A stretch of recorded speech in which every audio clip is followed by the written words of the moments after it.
Welcome in to a very special Ball Knowers podcast episode. I don't even know at this point, 11, 12. Here again with Chase Brostek to talk about some NBA Finals. Big win for the Thunder, first championship in team history. But let's start off. Chase, how are you doing today? I'm doing great, man. Last night was a good night for the most part. Feeling bad for Tyrese Haliburton, but how are you feeling, man? Waking up, Yeah. NBA champion, first Um, time ever. How does it feel? I'm still actively trying to do whatever I can to get there for the parade. So that's been like first and foremost. Um, But like you said, it the definitely you almost have to start off with saying the Haliburton injury because and not in the sense that people on Twitter are doing it to discredit this run, but in the sense that like it just kind of killed the mood of Game Seven. At least I know for myself, I was so hyped up for this game. I was thinking it was going to be a great Game Seven. A lot of times Game Sevens aren't all that. And I was really thinking that this was going to be a good game, and it was for the first 7, 8 minutes, and then obviously he pops his Achilles, and it kind of just like everyone knew what was going to happen. Like most people had the Thunder winning already, but that really just kind of deflated the building a lot. Um, but I feel great. Like outside of that, obviously hoping that he can recover well. We'll see with all these Achilles injuries if how they all these athletes look when they come back. But as for the Thunder, this is long time coming. Like it all these years of horrible playoff losses to Curry and Dame and the Jazz and like all these different teams, and then like blowing up the super team in the early 2010s, and then like having some like up and down years with Russ where like the ceiling was pretty set already, and like then PG came in and was awesome, and then they leave. We have Shea, and like they sucked for a little bit. Like it just it was a very different rebuild than a lot of other teams that have had barely any playoff experience in like their entire 20 30 years, but in their own way it felt like a very long road. And it's very nice that like no matter what happens at this point, they could not win one for another 50 years. Like they are champions, and like that's all that matters. Yeah. Um, it really it just doesn't ever set in right after it happens for me when a team wins it all. Like Mm-hmm. it kind of always takes me like a couple weeks to get used to the feeling because there's something just so surreal about it. And this was like one of the best finals I've ever watched. So it sucks that it had to end on such a sour note. But Definitely. at Yeah. the end of the day, Mhm. they still had to go out there and win the game, and I still thought it was a good game. It's just there's that cloud looming over it for me at the same time. Yeah. Well, TJ McConnell was never going to let that, or Matherin was never going to let that be uh, a blowout. So respect to them because up until for the most part, like late third, early fourth, that was a pretty close game. I mean, Thunder were down one at halftime, and they ended up winning. The final score 103 to 91. Um, just a big fourth quarter by the Thunder. It was, I was out with my dad last night watching the game, and like the whole time I was saying, Thunder are gonna win this game, especially after the injury. I was saying like Thunder are gonna win this game. Just wait, third quarter, fourth quarter, like they're gonna turn it on. They're gonna start turning them, getting a lot of turnovers, getting easy fast breaks, whatever, whatever, and that's basically exactly what happened. Outside of a incredible third quarter by T.J. McConnell, who scored 12 of their 20 third quarter points, all 12 of their final third quarter points. Like I don't think, and between I had it somewhere in my notes.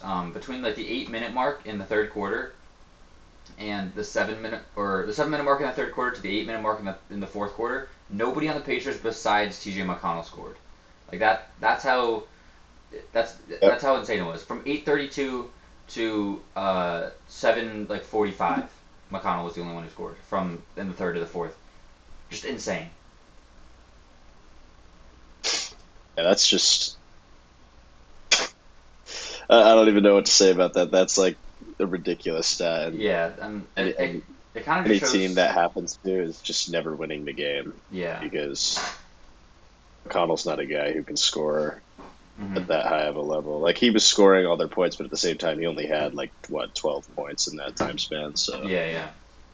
And I feel like that kind of just shows how like limited the Pacers' offense is without Haliburton. It was so evident instantly. Like you could see they had zero ability to be a fast break team and like a transition team like they typically are, and their offense just became pretty stagnant. They couldn't really pull the same shots that they normally do because like the constant ball swinging over and over again and nonstop movement.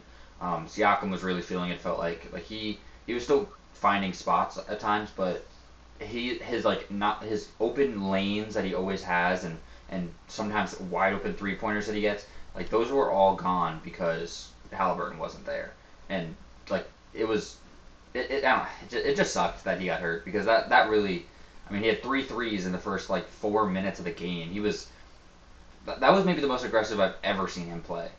You know, Yeah. he's had some games where he like was quick to shoot, but he had like five threes in the first handful of minutes. It was weird. I always like study the players, uh, the vibe they're kind of giving off going into the game, like Mm-hmm. what they look like, and a lot of the Thunder players to me looked kind of nervous as the game was starting. Yeah. And Tyrese Halliburton, like when they were showing him before the ball was tipped off, just looked completely locked in for the game. Yeah. And you could tell like right away, right at the start of the game, that he wanted to make his impact. Like he was shooting threes from Mm-hmm. well behind the arc and like just looked in full control. And that's what just made it so much worse is like he hits that last three and the Thunder call timeout and he's like going back to the bench and chirping at the fans. And like you're sitting there like, all right, this is gonna be like a classic Yeah. NBA Finals Yeah. game Yeah. 7 where these two teams are gonna go back and forth. And then just to see him get hurt like pretty much right after that and Mm-hmm. he's just on the ground screaming because he could tell right away Oh yeah. what You happened. know The what it whole the is. whole Yeah. arena could tell right away what happened, especially Yeah. with his reaction was just completely heartbreaking. Like one of the most heartbreaking things I've ever seen in the NBA. Yeah. This is like. And his dad being there like that just Mm-hmm. like really Yeah. His really dad was in sucked. tears.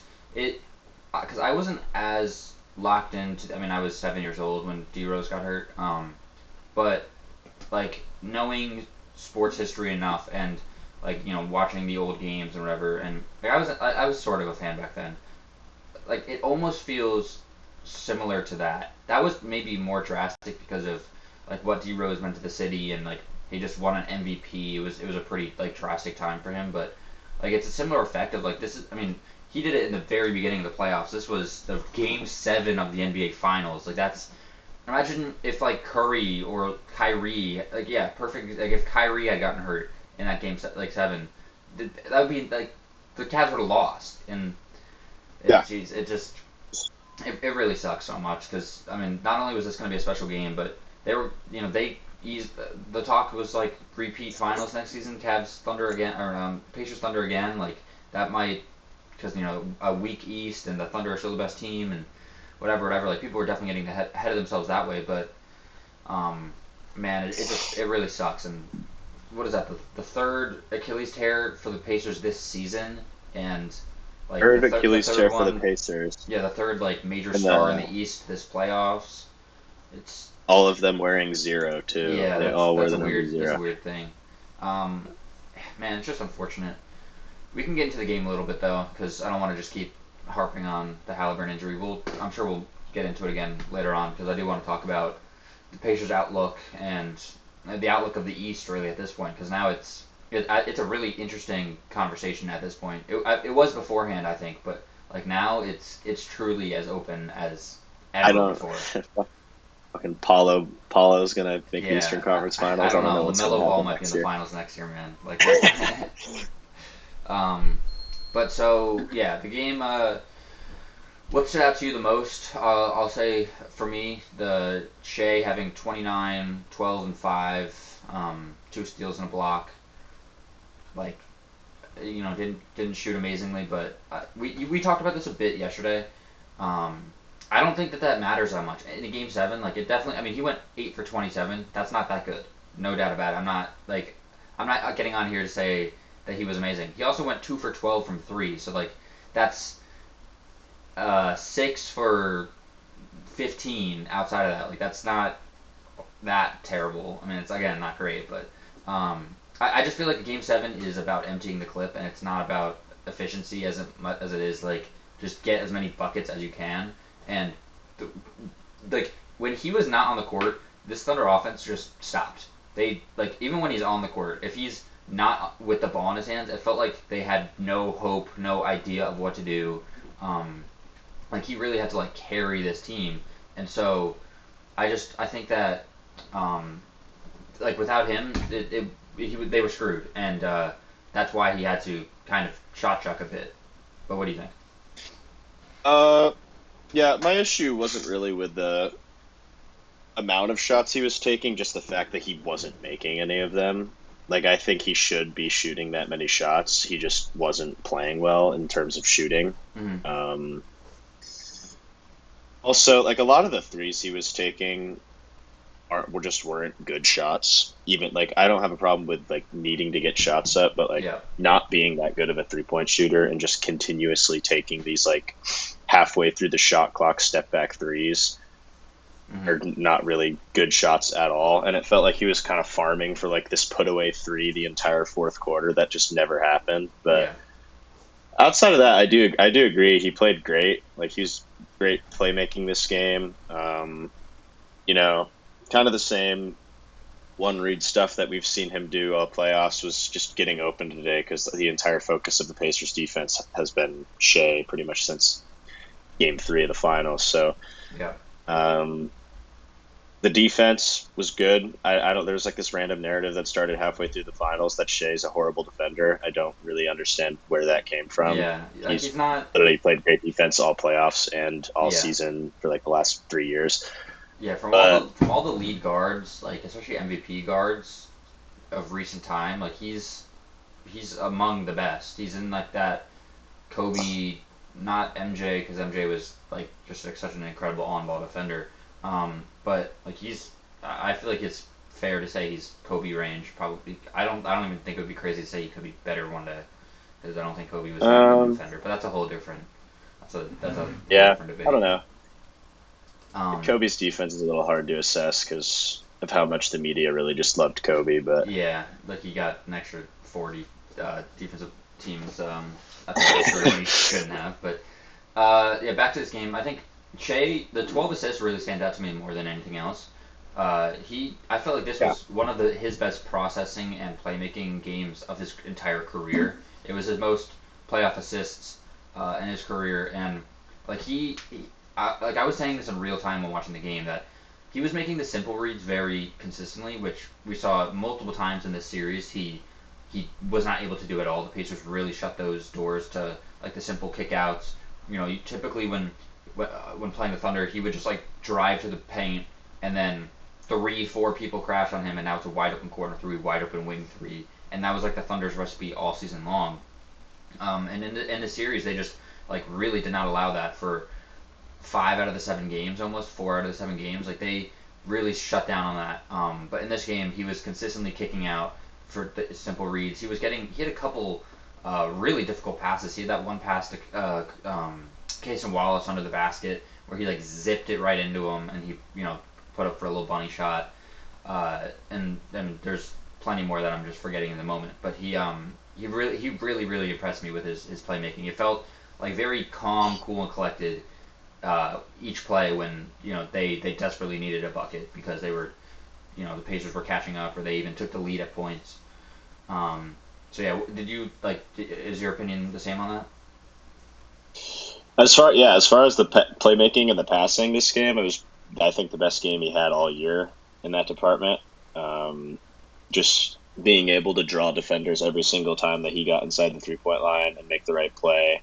And for me, the big thing is no turnovers because as far as like the actual passes Shea's making, those will never probably really impress me that much, just Mm-hmm. because it's more to do with his advantage creation that makes these passes so easy for him, which is like the whole thing that makes the Thunder's offense work this well. But the no turning the ball over was huge.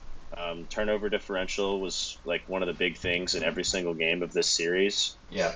Um, and I don't what was the turnover differential? last night, like Uh, 15 or something. Turnover differential, the Thunder had 7, the Pacers had 21. 14. Okay, yeah. I mean, like the Pacers just and obviously Haliburton going out affects how much they're turning the ball over, but For sure. still, like even when they had him, they were turning the ball over 20 times a game all series. Yeah. And for the Thunder to and for the Thunder who had like multiple games this series where they just turned the ball over a ton, Yeah. to be able to just not turn the ball over at all when you can trust Shea to protect the ball the whole game, that was definitely Mm-hmm. huge for them. So McConnell had I definitely 7. think it was his best playmaking game that we've probably ever seen. Yeah. He Um, really impressed me in this game. Um, yeah, and yeah, I just think that like the most exciting thing with this team is so like they plenty of coaches have said it like the first ring is the hardest one to get, and they're still so young. They're all under contract next season besides AJ Mitchell and Jalen Williams, the J Will, and like they're probably both gonna get re-signed. AJ might be on a two-way still, but like they'll both probably still be on the team. Plus whatever rookies they draft. Like I don't know how they're gonna make this team work. I'm assuming like Ujman Jang or something probably won't be on that team next year. Um, oh no. but yeah, like how will we survive? But I think that like this team's just gonna keep growing. J Dub, Chet. I mean, Chet missed 50 games this season, and he was like really clearly only getting in his defensive groove once the playoffs came around, especially like later on in the playoffs. So I think a whole like when we saw Chet when he was his only fully healthy season, he played 70 plus games and was like one of the best defenders in the league. And then he started out the first 10 games or so this season looking like one of the best defenders of all time, like clear Depoy level season. And so um, if they're healthy next season, I really like I've said it since like months ago that I feel that this team could break the win record. They if they don't have like I don't know how they will be with the championship hangover and stuff. They're still a young team, but they seem like they don't really fit the typical mold of the young team that like can get distracted or maybe lose interest because they got it done. Like they seem like the type of team that like they want to go for a dynasty, which is very fun because you can't say that for a lot of people. I feel. Um, but yeah, just a special team. I think that the sky's the limit with them. Sam Presti had a banger of a quote in the post game. What was it? He was like, "Age is a number, maturity is a." What did he say? He I said honestly he I did said not see it. I something don't know. along the lines of age just being a number, maturity being like a character. I think it was maturity is a characteristic or Mm-hmm. something. But that like resonates so strongly with this team and why like their age hasn't really impacted them all season. Like it feels like they were just ready for every single moment that got thrown at them, and they weren't like this invulnerable super team that like didn't look like they could lose all playoffs. Ooh, Like okay. Sorry, not to there was interrupt you. times during the playoff Oh. there was times during the playoffs where it looked like they could possibly lose, Mm-hmm. even lose a series, but they always found a way to respond. Like, and that's just something that's so rare with a team this young. And that's why I think next season I really could see them just not have that much of a hangover and set the wins record. It kind of reminds me of the Warriors in Mm-hmm. 2015, Yeah. where they come out, they win 60 something games, they roll through the playoffs. They have a couple bumps along the way, but then the next season they come back and win 73 games instead of having a championship hangover. I could Mm-hmm. easily see this Thunder team that won 68 games with like a barely healthy They're hitting rotation all 75. I'm telling season you. could easily get to 72, 73, 74 wins next season if they manage to stay Mm-hmm. healthy. So, And like as far another. as the playoffs, Yeah. Go on. we'll have to see, but Mm-hmm. because there's going to be a couple more contenders in the West next season, probably. Yeah. And we've seen that this team can get pushed to the limit, but they'll also probably make some moves this offseason to make their team even better. So I'm interested to see what happens. Yeah, I wouldn't be that surprised if the bench is a little bit tweaked, but also, and this is probably a cop out answer, but I also wouldn't be that surprised if this is the exact same team going into next year. Maybe like they get rid of Isaiah Joe or something, like players who didn't really play in the finals. But like I wouldn't be that surprised if they're running it back with the big three: Hart, Dort, Wiggins, Kaysen, Caruso. Like those all seem like they're pretty locked in to stay. Uh, who knows what Topic is going to look like. They desperately need a secondary ball handler, like so desperately.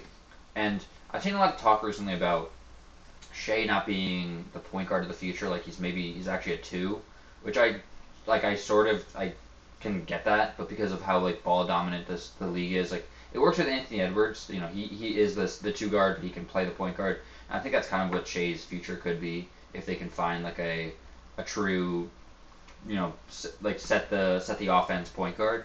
And Giddey was kind of that, but he just had nothing else to offer, so it didn't really work out. But like if that could be Topic, or that could be, I don't know. People are saying Lonzo. Like I don't know who it would be, but I think there's a few different options that like could really set this team, over the limit. The Sam Presti quote was, "Age is a number. Sacrifice and maturity are characteristics. It's a privilege to work with these guys." That's a banger quote. Yeah, that's an all-time quote for sure. Yeah, that's what really resonated with me from his post-game press conference. Is like you could tell he had like an idea in his head of what he wanted the team to look like, and he just perfectly placed all the pieces in to build this kind of roster that not only works as a juggernaut on the court, but they just love to play basketball together, and it's just a perfect clash of personalities that works so well on and off the court. So it's like the type of things that can ultimately lead to a dynasty, and I think that's ultimately what the Thunder will end up being. Yeah, I think like even if it's not, because some people say that they don't consider the Spurs to be a dynasty, which is just incredibly stupid if you think that, because like they won 5 championships over the course of like 15 years. I get that they didn't go back to back ever, but I don't think that that's a requirement. Like if you have a sustained like dominance of consistent championships over a long period of time, that is, or short period, it could be either one. Like if you just get multiple over and over, more than 2, like I feel like that's dynasty. And like I wouldn't be surprised if the Thunder have like a Spurs level where these are all young guys. They can all stick together for like basically their whole careers or most of it. They might not win it next year or even the year after that, but like they're going to win another one. I'm very confident in it, and I've always said that. But them winning the first one in basically the first year is like tells me like there's like they struggled a lot. I mean they had 2 game 7s. It almost can't get worse than that. And so like it's it feels like they really tested them, like they got tested hard this year, like this entire run, and they answered all of those tests with like pretty flying colors. And so I think like I don't know, I just think the future is very very bright for them. Yeah, it's an exciting especially time.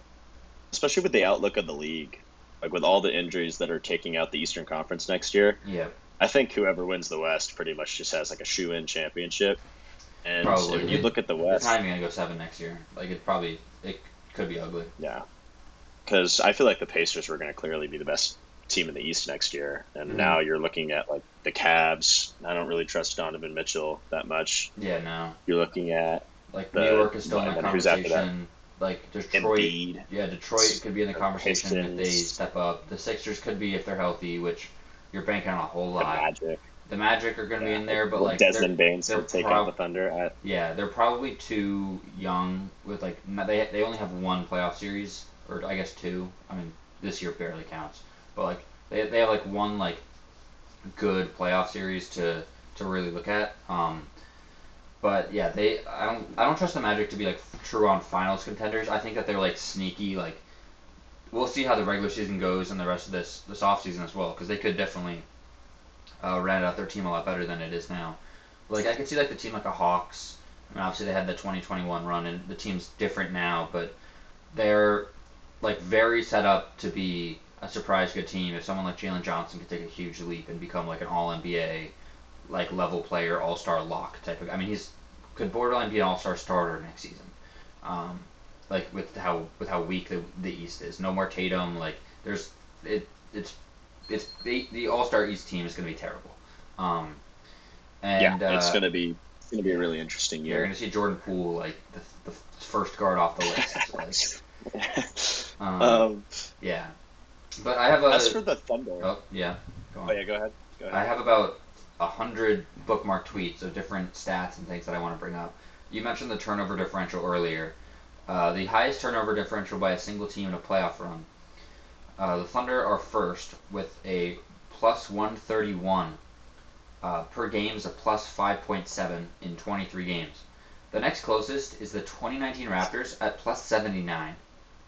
They are like That's insane. 52 more turnovers and in That's one fewer ridiculous. game. Like you have the Bulls right behind them, which they only did it in 19 games, 72, and the Bulls again in 96 with 69. Like there's a lot of different teams here. Some newer, some older. I mean, the 2013 Knicks is on this list with only 12 games. They had plus 63. So they're not all champions. I mean, the Crazy. Jazz are on there, 96 too. Like, but I mean, this Thunder team is just it's defense and offense like we've never seen before, and their offense isn't even that all time legendary, but it's just their defense is like That's maybe it not even it probably was the best defense of all time, and like I think relative to Arrow with the spacing and everything like yeah. that, and especially like the dominance that we saw through the postseason, it's just it gets so incredible for a young team to be so good defensively. It's very rare. I feel like a lot of time you'd see them rely heavily on their 3 point shooting and things like that, um, but not this team. That's what I wanted to point out about the Thunder is like their offense was really not that impressive, especially their shooting. Like they were one of the best shooting teams in the league during the regular season. I think they finished in like the top 3, 4 or Yeah. something for 3 point percentage. I know they didn't really shoot that many threes, but like Hmm. when the Thunder were in a game in the regular season, you were expecting them to shoot the ball like near a 40% clip. Um, they were like one of the three worst shooting teams in the playoffs percentage wise. I think they shot like 33% from three in the playoffs or something, which is god awful. Hmm. And like that's how teams were able to damn near beat them is because like you could just leave a lot of these guys open and they were just bricking shots and it felt like their offense was so ugly at times, which to me makes their defense even more impressive because they won so many of these games off of just the sheer ability to completely shut down other teams. I don't think I think all of their wins in the playoffs came when they held their opponent under 110 points, which, considering the teams they were playing and uh, the stakes of these games, Hmm. it's really impressive to me that they were able to do that consistently. And honestly, when you think about it off the top of your head, it's pretty hard to name a defense relative to Era that's this good. I like. There's not even any necessarily like really that come to my mind. Like I mean, maybe the old Bulls, like the I '90s think like Bulls. the There's 04 Pistons, yeah, the Pistons are in there.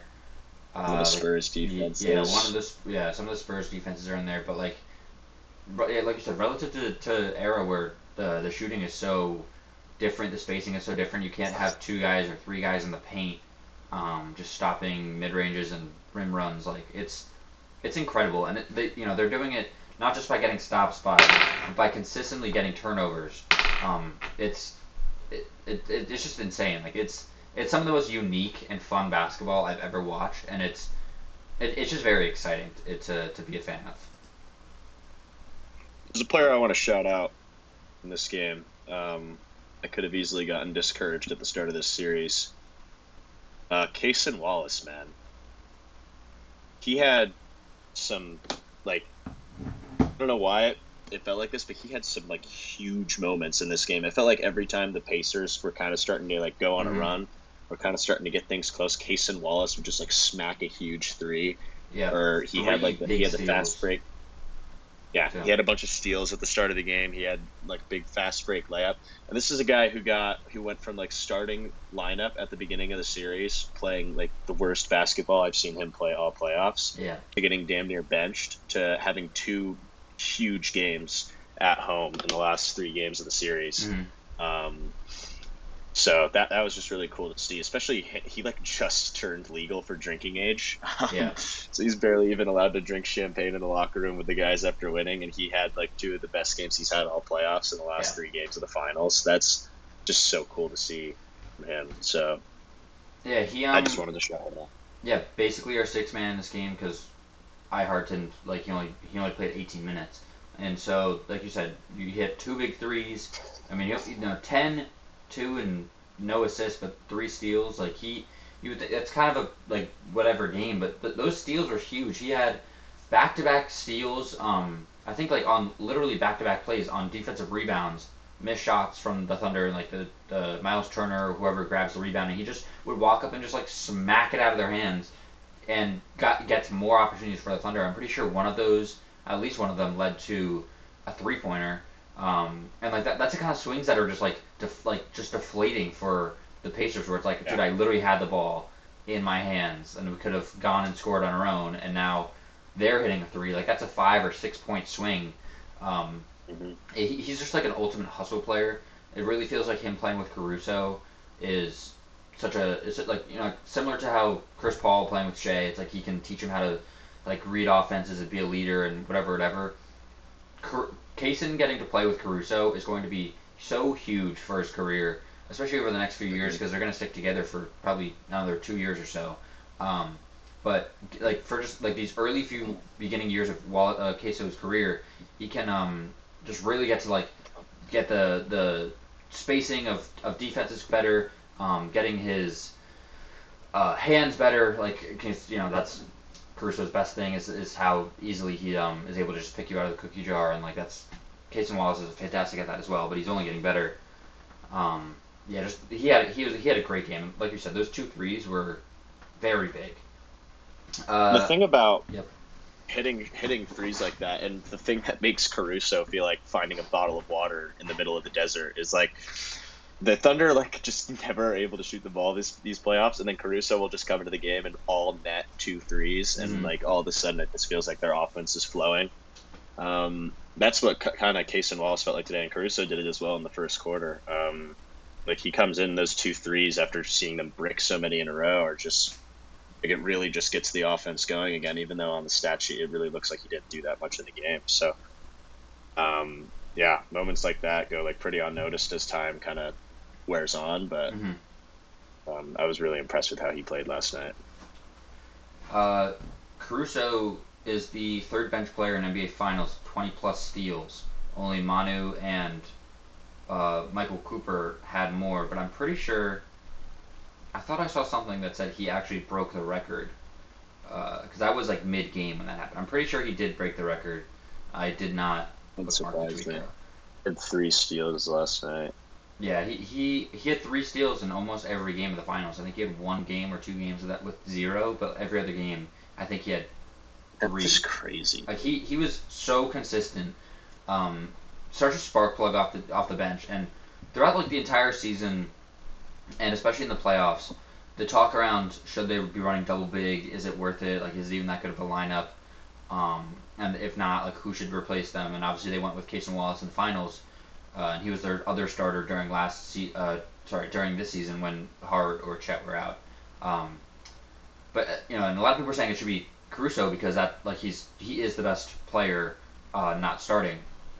But it just feels like the spark that he gives off the bench, and it's a very interesting way to say spark because it's not necessarily an offensive spark, but it's just like a general leadership, defensive spark that he brings. It's pretty unlike anything I've seen before, that he can like come on the court and now be the best defender on the court like instantly, and you can run a lineup of him and Dort and J-Dub and Chet like all together, and how do you score on that? You now have one person that potentially could have a non-horrible matchup, and like that's your best case scenario. That's what you're looking for.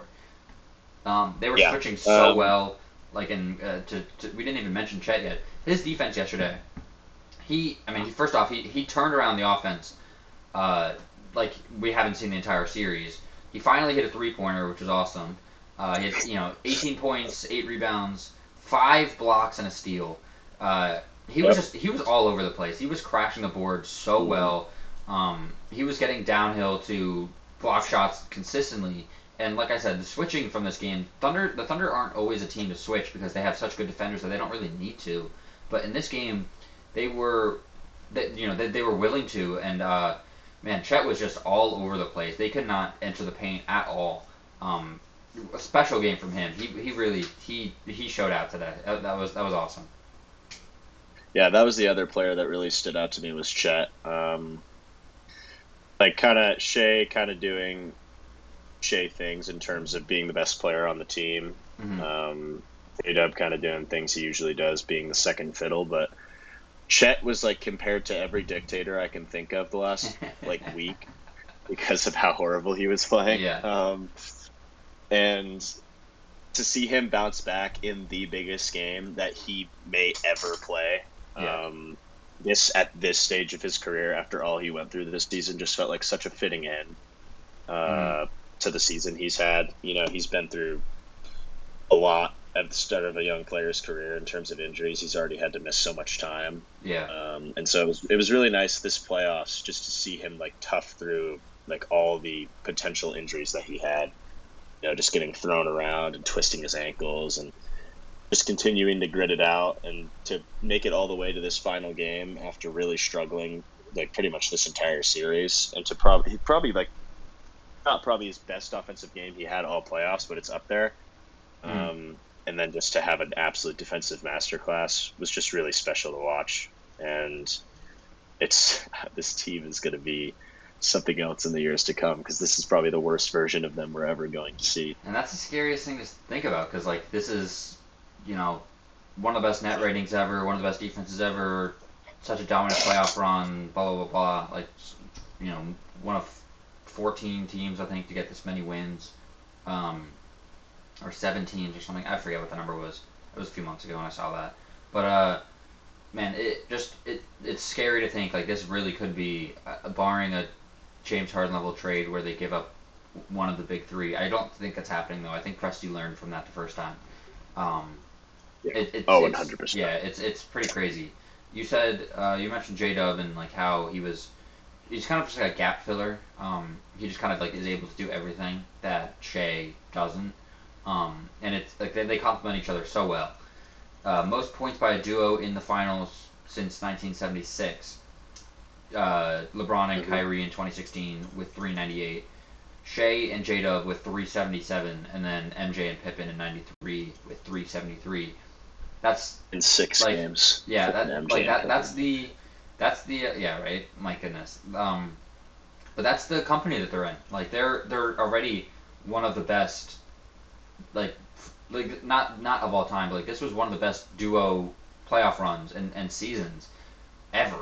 And Yeah. by assuming nothing happens and a trade, injury, whatever, like they really could go down as one of the best duos ever. Pippen recently said that like he thinks J Dub could be better than him, and that's people are saying that's really high praise, but like it way too high, whatever. It is. It It yeah, is, it but is he could it be. yeah, like he is that level of talent that he could be. I mean, Pippen had sustained like greatness. Like he really is truly underrated. Um, but like he has the intangibles to reach that height, which is it's pretty crazy to think about. Yeah, I mean, he actually does remind me of Pippen in a lot of ways. He has like a lot of similar strengths to him, and the fact that he's kind of Mm-hmm. like a secondary playmaker. Obviously, he's not the same level of playmaker Pippen was, but he's still got plenty of time to develop as this like secondary creator on a team. He's a good scorer at this point, going to be a great scorer. He's already an elite defender, same way Pippen was. You know, super versatile defender Mm-hmm. who's just an absolute pain to play against. And Shea and Dub honestly do remind me a lot of MJ and Pippen in terms of like their strengths and like how they go about the game. Yep. They really do remind me of that duo. And you know, it's not a 1-1 comparison with their like big three to the Bulls big three that they had with Rodman because Chet and Rodman aren't really similar at all. But Mm-hmm. you know, you have your superstar, you have your second guy, and then you have your like defensive monster and complete defensive anchor, and then you're just loaded with depth, kind of similar to how those Bulls teams were. So I think we're going to see an absolute dynasty unravel, as I've already said. Mm-hmm. 'Cause this team is just they fit so well, and Presti just absolute masterclass putting it all together. So Shea finished with 3.5 stocks, which before Game 7 he was tied with MJ for the most stocks by a guard in uh, finals history. Um, so he's a little bit behind that now, but like I mean, anyone who says he's a bad defender, like he might not be the best on-ball defender, which he's not bad, but he's such a good off-ball defender because he's so rangy and he has the defensive IQ to be able to fill passing lanes when the opposing guard or ball handler doesn't really see him coming, and he can consistently get to the rim. He's one of the best shot blocking guards I've ever seen. Like just at all. Yeah, he's like his defense is it's pretty special for how good of an offense player he is because that's pretty rare to see. Uh, all right, a whole bunch of other stats. This was a few of these are from before Game 7. Most points per minute in the finals. Giannis, Rick Barry, Shea's right behind them, and then MJ. Let's see what else. Shea had the most 30-point or the most points by a point guard in a single postseason ever, and he had the most 30-point games in a postseason run of all time. And then It's ridiculous.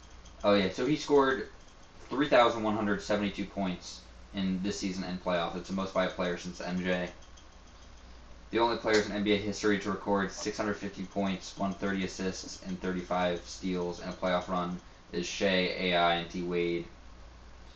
Um, just like I don't know, a whole barrage of I don't know, somewhat cool stats because it's just like it's gonna. I feel like this will be a ring that people look back on positively, but for right now, they're living in the moment of like fake ring, hospital ring, whatever, whatever. I don't care what people say what like in the slightest because we have a ring, you don't. You're mad. I'm afraid. This Yeah. is kind of a thing we see throughout NBA history. People hated the Warriors when they were winning, and now they look back, they're like, yeah, it was just one of the best teams ever.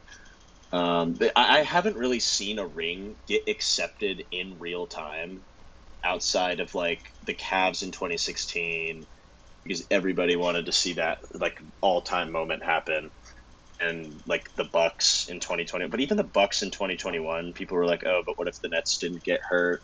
No, I thought that too when I started thinking through all the rings, but the Bucks they had a lot of negative talk about them because Yeah, of all it the really is so just the many injuries that Cavs. happened. Yeah, Yeah. it really And like it's the even Cavs for then, sure.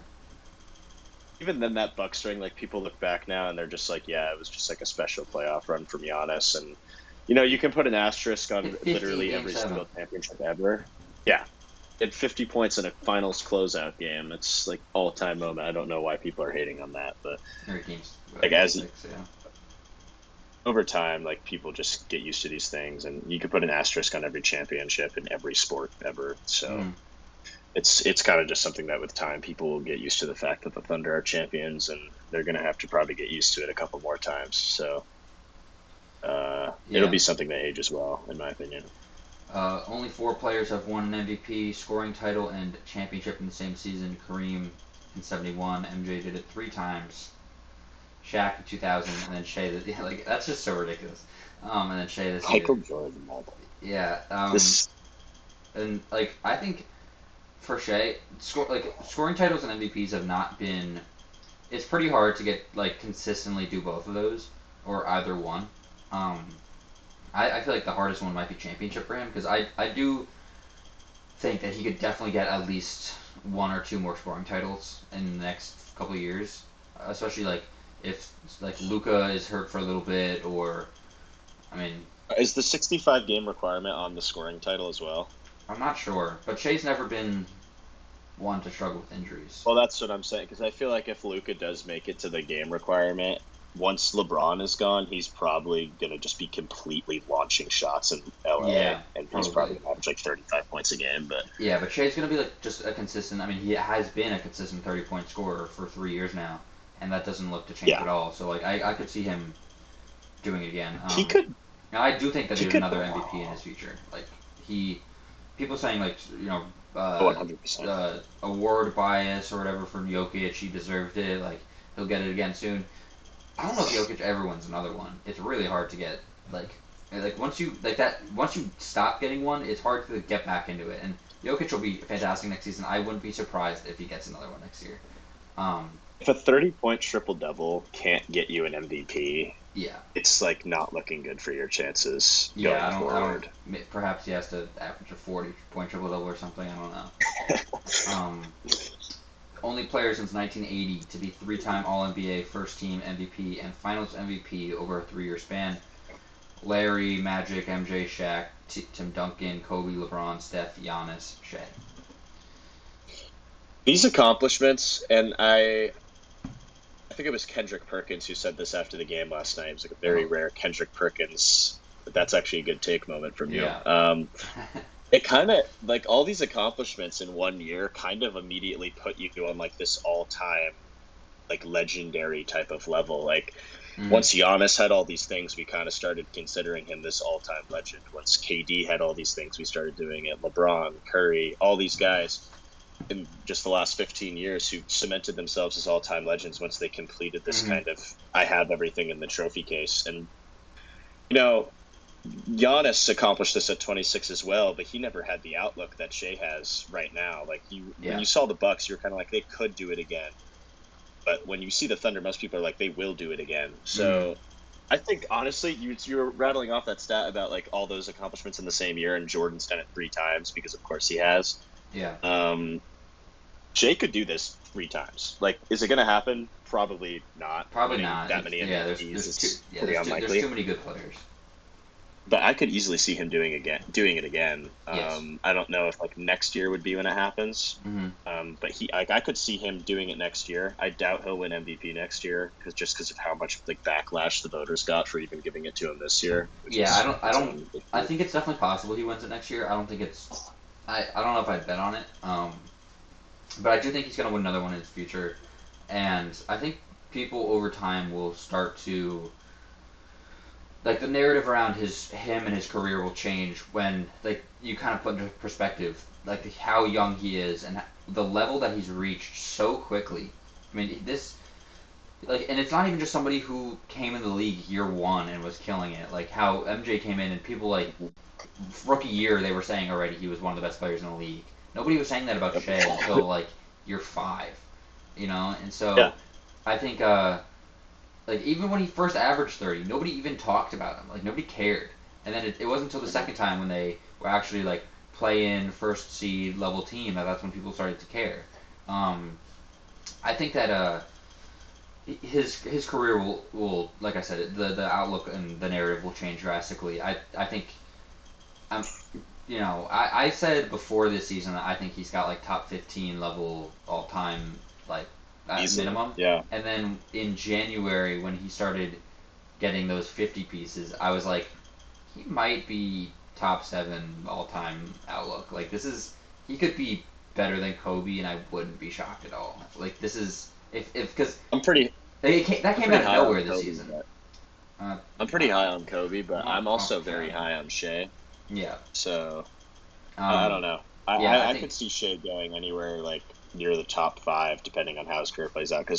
And that like sounds like literally ridiculous to yeah, say right now because and of it's how yeah, young he is. But like you have to look at the outlook. Like this guy could end up being like a multiple time MVP with like 4 championships, multiple scoring titles, hmm multiple first team All NBAs, while averaging 30 for like 8 years. yeah, This could easily go down as one of the greatest peaks in the history of the sport. hmm And he's already like damn near in the top 5 point guard conversation ever. So or not in the conversation, like he already damn near is a top 5 point guard ever. So yeah. It's hard um, for like I don't want to be biased or anything, like trying to push him into conversations that maybe he doesn't belong in yet. And I find it hard to rank current players in the all time sphere because like I watched Giannis more of his career than I watched like KG, and so it's or like I don't, even like Karl Malone or something. So it's hard to like rank these people against each other without like just looking at the stats and things like that. But like I think like the Shea's outlook. I mean, yeah, most people probably have Giannis top 20 at least, maybe top 15. But it's because he's been doing it for so long now. Like Shea, this is his first year of reaching all of the heights, but he's been consistently this good for some time now, and mhm. like he's only gotten better each of the last 3 seasons when he was averaging 30. Like fewer turnovers, more assists, better defense, whatever. And so, um, I just like for I think it's probably too premature to put him to rush him into conversations that he doesn't belong in yet. But it's clear that he's going to reach those levels, and so like I'm the type of person that like I already have Wemby like a top 5 player because that's just who like he is. He'll be that at the end of next season, or going to the season after He's that. reaching. But like, let's be for real. He's going to be the best player in the league. So let's just call it what it is, and just might as well put him there now. Yeah, he's also reaching enlightenment with the monks, so Yes. he's going to be a whole different player next year. I hope he plays the season bald because I Dude, kind of like how it looks. that'd be electric. You saw the picture. He was playing basketball, and like they all have his jersey on except for him. Yeah. It's funny to me because Spurs fans were like, dude, what if he doesn't play next season? What if he just goes and lives with the monks? I'm like, what are you talking about? That's like the dumbest thing I've ever heard in my life. Like the whole reason he's doing all this is to prepare for next season. But Yeah, yeah, Wemby's actually the goat. he's going to be a special player. Some more stats for you. The Thunder set 4 notable NBA records: a plus 259 best home point differential in a single playoffs, plus 131 best turnover differential in a single playoffs, 19-2 best record following a loss in a single season, and plus 1247 best point differential in a single season. That's the other thing about them this playoffs. They were 7-0 after a loss, which again for a team this young just proves how their age really didn't matter at all. They bounced back from literally every single loss that they had. And even in games like the ones they had, like game 3 against Memphis, like teams down 30 and you end up winning the game. It's just another example of how they like really didn't have a problem with adversity all season and were experienced beyond what their age will tell people. So I think this will probably become. I wonder if this will become like kind of a theme moving forward with the roster construction, is people trying to like mimic what Presti's done in terms of building a core that like really likes to play together. And it's hard to find like a group of guys that likes to play together with this much talent, but Yeah. you could tell like the way that they're willing to play for one another makes them better than. They're more than just the sum of their parts in terms of how good they are at basketball. Because again, like when I look at this roster in terms of like the names that are on it, it doesn't like strike me as like, holy shit, this is one of the best teams in NBA history. But because of how well they play together and how much they want to play together, they become a lot better than just the names that they are on paper. So Yeah, I think it's just a perfectly it's constructed definitely roster. easier said than done because it's not like Shea or Dub or Chet or any of the other parts of this team ever played with each other in college or anything. But they just all like fit very well with each other. They're all similar ages and like maturities, whatever. They just are like best friends. Um, it's a very unique situation. I think people will probably try to recreate it, but with the surplus of picks that we have and like just the entire outlook of this team, it's going to be really hard for somebody to do that. Especially Oh, it like won't happen. a big They'll reason try. why our team did this is because Shea took that step to MVP all-time legend status. Um, Most teams don't have that. You could get a J Dub, you can't really get a Chet, and honestly, you can't even really get a J Dub. But like, you could get players that could play similar molds, but like it's 1 in a million where somebody steps up into that, like Shea or Curry or name some other player that can step up into that MVP all-time great status. That's usually what will hinder you because you have an all-star or borderline all-NBA player, but that's just where they stop, and that's not going to be good enough unless you have an insane rest of the team to get you to that point. And honestly, in 2025, I don't know if not having a true bona fide like MVP level player, I don't know if you can win it all. Well, depends. Because I mean, the Pacers like damn near could have won it this year, and I wouldn't really Haliburton consider was playing like an Haliburton like MVP this bona candidate. fide like MVP guy, especially with how he played in the finals. I don't think he played very well, but Yeah, but like I just I mean, the games that he was it's playing well, becoming more they about. won, and the games that he played bad, they got smacked. I think it's becoming more about depth and less about needing like a top guy. You still need obviously like a really good top Yeah. player. But if you can form a roster like the Pacers have around Haliburton, where he can be the engine of a bunch of parts that work well together, you don't need your number one guy to be like an MVP caliber player to win it all.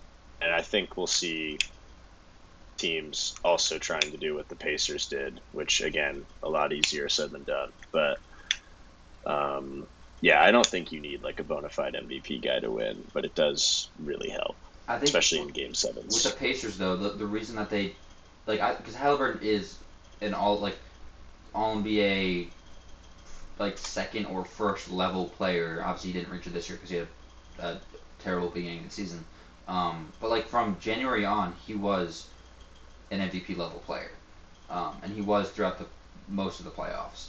And so he when I mean MVP level, it doesn't literally mean have to be in the race because Shea and Jokic just had two of the best seasons of all time. So it's hard to be there wasn't even really a conversation. Um, but just that level of player is more so what I mean. And Halliburton, outside of the finals, was playing at that level. And even if he wasn't averaging a 30-point triple double or putting up 35 every night, he was able his play style is conducive with winning more similar a Chris Paul, where Chris Paul wasn't on the Clippers. He wasn't an MVP candidate, top first second MVP candidate, but because of how good of a tone setter and playmaker he is, he can lead the offense to raise their ceiling drastically, and that's a similar player to Halliburton. That he doesn't have to be the best player in the league, but he will make everybody significantly better than they are. Well, the thing about Chris Paul is when he was in his early Clippers years, he was probably like a top three player in the league, even if he wasn't an MVP candidate. To me, Halliburton's like bottom half, like bottom part of the top 10. And I just don't know if there's that many like MVP caliber players in the league. Like I wouldn't consider Brunson an MVP caliber Yeah, player. I think there's a lot of stars. I don't know if there's a lot of MVP candidates, and that's kind of why I Which I that's mean, probably the best argument for what I'm trying to say is that there's not that semantics are many kind of guys that can pointless actually because win it doesn't really MVP. matter. But Yeah, yeah, it's like it's kind of if you're pointless fifth for me to if you're point that fifth in out. the But conversation, then you're in the conversation, but you're not. That's kind of what it is. yeah, I see what you're But whatever, saying. it's kind of a Like, it doesn't null and really void. matter if they're actually an MVP level player, but Yeah. um, yeah, Um. you need Yeah. like a bona fide superstar to. Yeah. All right. Anything else from Game 7 that you want to touch on? Um, let's start making calf strains a shutdown injury. I think, like, I understand the whole it's game seven. This could be the only chance you ever have to win a ring. But now the Pacers' entire next season is ruined. Tyrese Halliburton's career has a potentially different outlook than it would have if he had just sat out the last couple games. And, it's really hard to tell someone that's dedicated their entire life to basketball to sit out the biggest game he'll ever play. Yep. And he was never, ever going to sit out this game if he even had a little bit of a choice in it. But Yep. now your life is ruined for a year, and there's so much that's Career going could to be be ruined. on. It's a career-altering injury, and it's avoidable if you just like a calf strain just has to be a shutdown injury. It's what recent history has shown us. Like Mm-hmm. every time a player has played with a calf injury, they always tear their Achilles, and it's never worth the risk. Because at the end of the day, being like the human being is always going to be more important than the sport. Mm-hmm. And you want these guys to be healthy and not having to deal with like the stress and just the depression that that type of injury can put you in for a whole year. So Alberton's seems like a pretty cheerful guy. I think he'll be fine, but still, like for him and for the team and for the fan base and just for the NBA in general, Yep. injury just completely sucks, and it's just It's so avoidable. yeah. It's you're saying you think you'll be fine. It's kind of scary because of how mobile and jittery his play style is. It doesn't. It makes me very worried that he won't be back to that level. We've seen throughout NBA history Achilles tears just kill your career. The only two real notable players that got one and were fine were Dominique Wilkins in the '85 or whatever, and then KD. And even KD came back and his playstyle changed. He wasn't really as much of a rim rusher. He started taking a lot more mid range and 3-point jumpers. But he's just so good that he adapted to being just fine. and his defense took a hit. Like he's he's actually gotten better at both rim running and defense as his years have gone on, but it took him a little while to get back to that. Yeah. And Haliburton's not some otherworldly defender. He's really good at getting in passing lanes and stuff, but he's a small guard. He's not a good defender.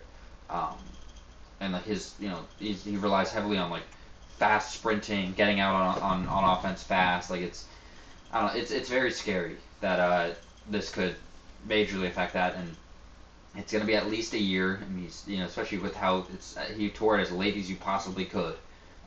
He's no doubt out for the entirety of next season. We'll see after that. Who knows? I mean, KD tore his in the finals, and he missed 18 months, I think it was.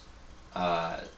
It's an injury that can keep you out for a really long time. And like you said about calf strains, Tatum and Dame both said that they had a calf strain that was relatively unreported before they come back in thinking it'll be fine, and they both tear their Achilles.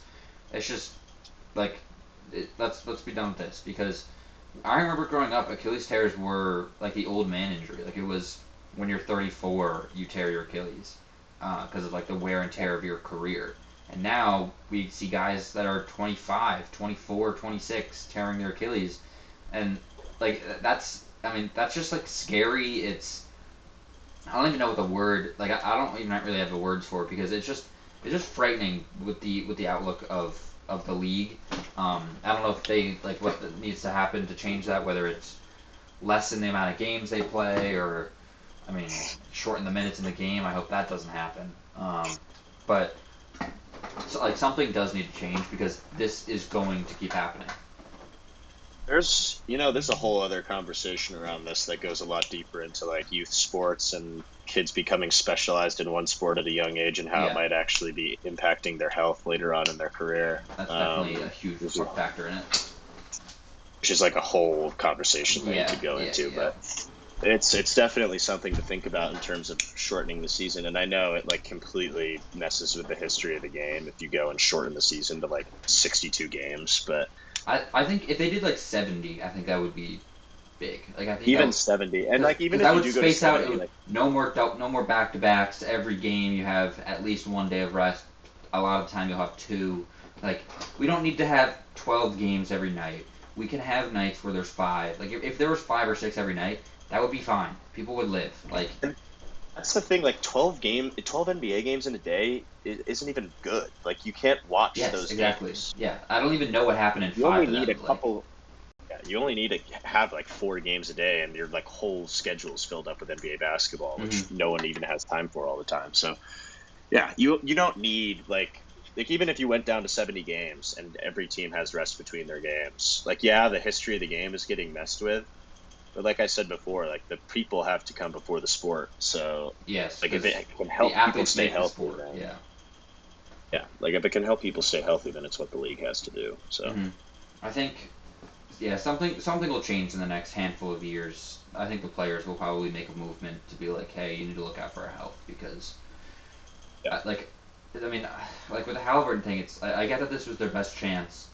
You're so close to the finish line that you feel like you have to push through it for your team. But now, like with no Haliburton next season, Pacers have 0 chance to win the finals.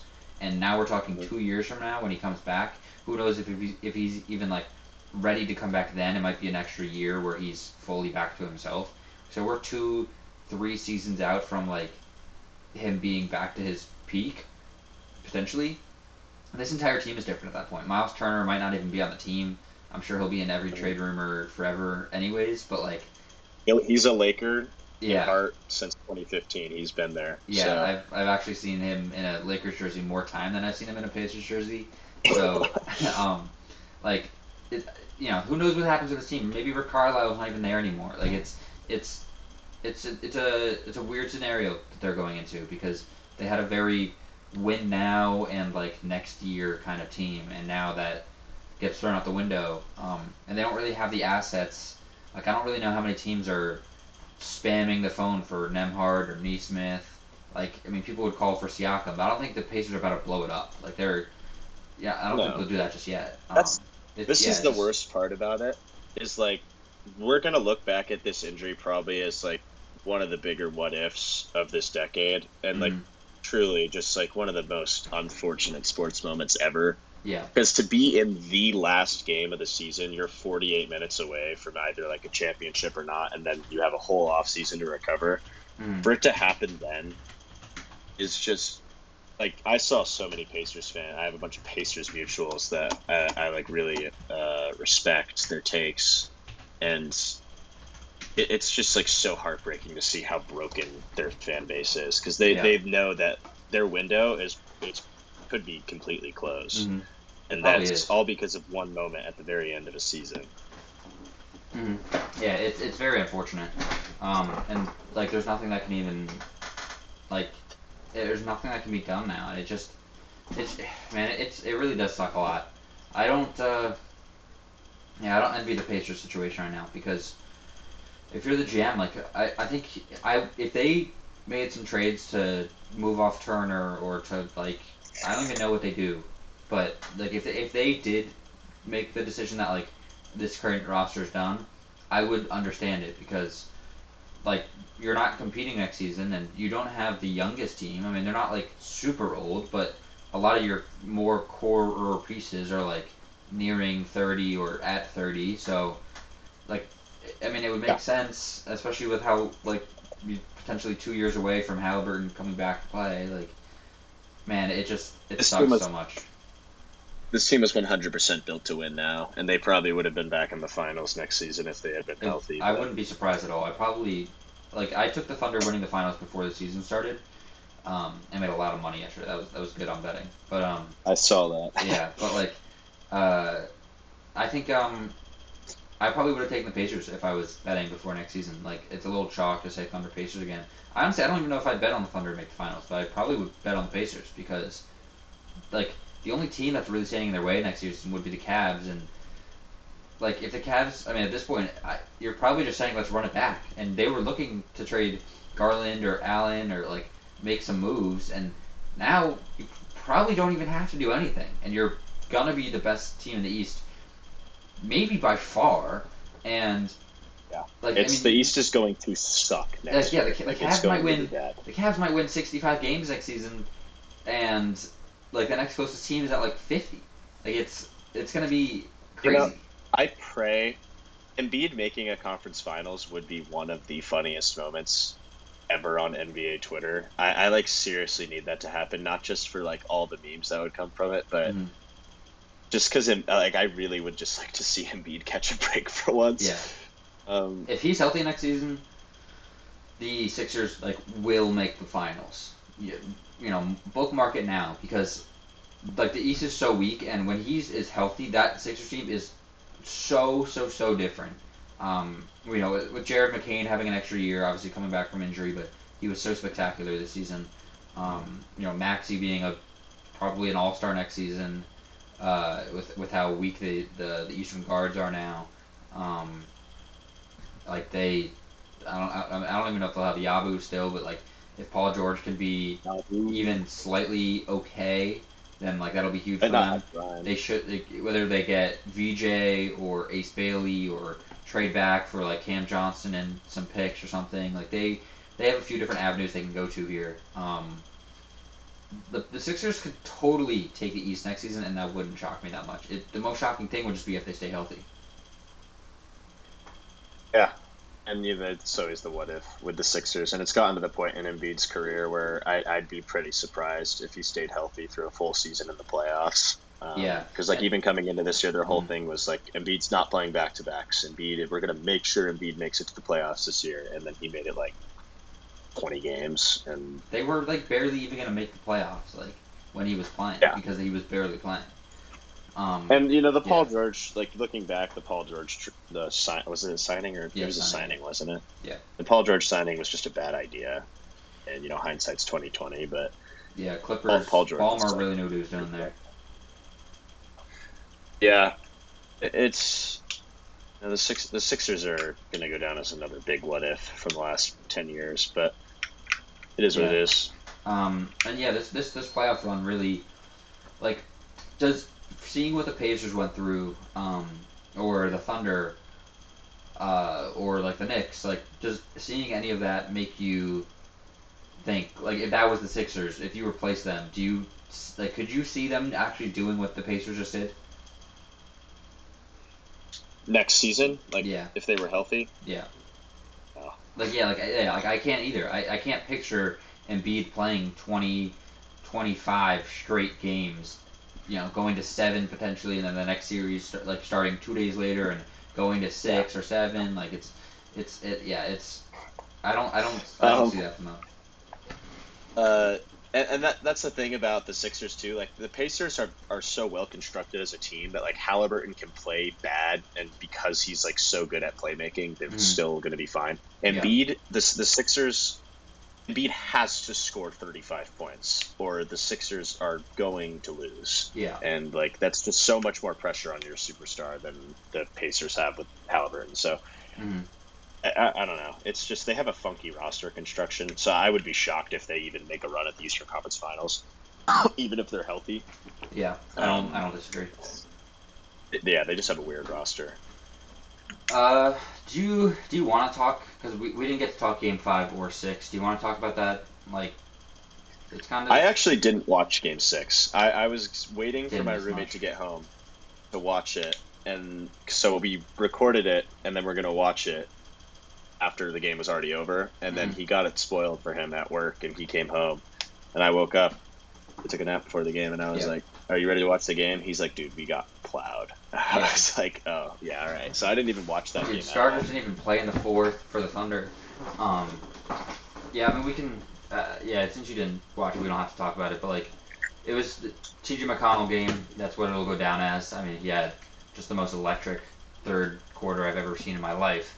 Uh, Just a third quarter player, man. yeah, Siakam was. I mean, he had 12 points in the first 4 minutes the fourth quarter. They were just hunting. Like Chet was just getting hunted, or that was actually Game 5. My bad. The first 4 minute thing. Um, uh, they were just dominant across the board. That was pretty crazy. Uh, it was, It's weird yeah, the parallels this series had with the Nuggets series. Like yeah, game for game, it was pretty much the same definitely. exact series that they had against the Nuggets, outside of like the huge blowout in Game Hmm. 7. And very But different teams too. So like that's what makes it even more interesting. yeah, it felt very obvious that the Pacers were going to win Game 6 for some reason. Like I kind of agree. I still had confidence that the Thunder could go in there and win, but Hmm. like when I heard that the Pacers blew them out, I wasn't really too surprised by it. Yeah, Dagnall. He was like the we started out the first 2 minutes or whatever up 9 or 10-2 or something. Like it was, we started out hot, and so it kind of looked like, oh, is that how this is about to go? Like Thunder about to close out in 6, and then the Pacers just did not let up after that. Like the Thunder didn't see the light of day, to the point where Dagnall was just throwing in anybody. Like he played Isaiah Joe, trying to hope like maybe he can get something going, and then he just got hunted mercilessly. Was like a -6 and like within 10 seconds, and so he didn't see the rest of the series. Uh, Miles Turner blocked Chet again from 3. Like I'm just scrolling through my notes. It was like the first half was just Shea and J Dub, and like nobody else showed up at all. Um, I saw Shea had 8 turnovers that game, which is like crazy that he yeah, went from that to like a most perfect turnovers playmaking in game. Game 6 history. Yeah. Shea and J Dub had all 17 of the Thunder second quarter points. Um, just insane. They had 0 assists in the second quarter. J Dub was a -40, I which is like there was some record of that, and also the fact that he had 40 the night before or the game before, and then was a -40 the next game, just like incredible. Oh, that was the lowest plus minus in the finals play-by-play era. Crazy. Yeah, that's insane. Game 5, we should talk about. Like J Dub Yeah, literally had a classic yeah, all-time great yeah. I do want finals to talk about Game 5 performance. a bit. Yeah, J Dub was just amazing. He was hitting every single big shot, easy shot, scoop layups, like double Mhm. contested layups, big threes, like literally. I mean, the the biggest thing, he was getting to the line consistently. He was in like his Shea bag of getting, like drawing Yeah, contact relentlessly, getting to the rim, getting contact, still making the and ones most of the time, and he has some finishes this series that like I don't even understand how yeah, he makes them. it was almost like 1 or 2 a game where, because he's so good at uh, finishing off the left or the right. On either side, like he can do the funkiest, like twist your back and still do some crazy scoop or like spin the ball to get it off the backboard a certain way. Yeah, he really had some special layups this series. He was really good for the majority of this series.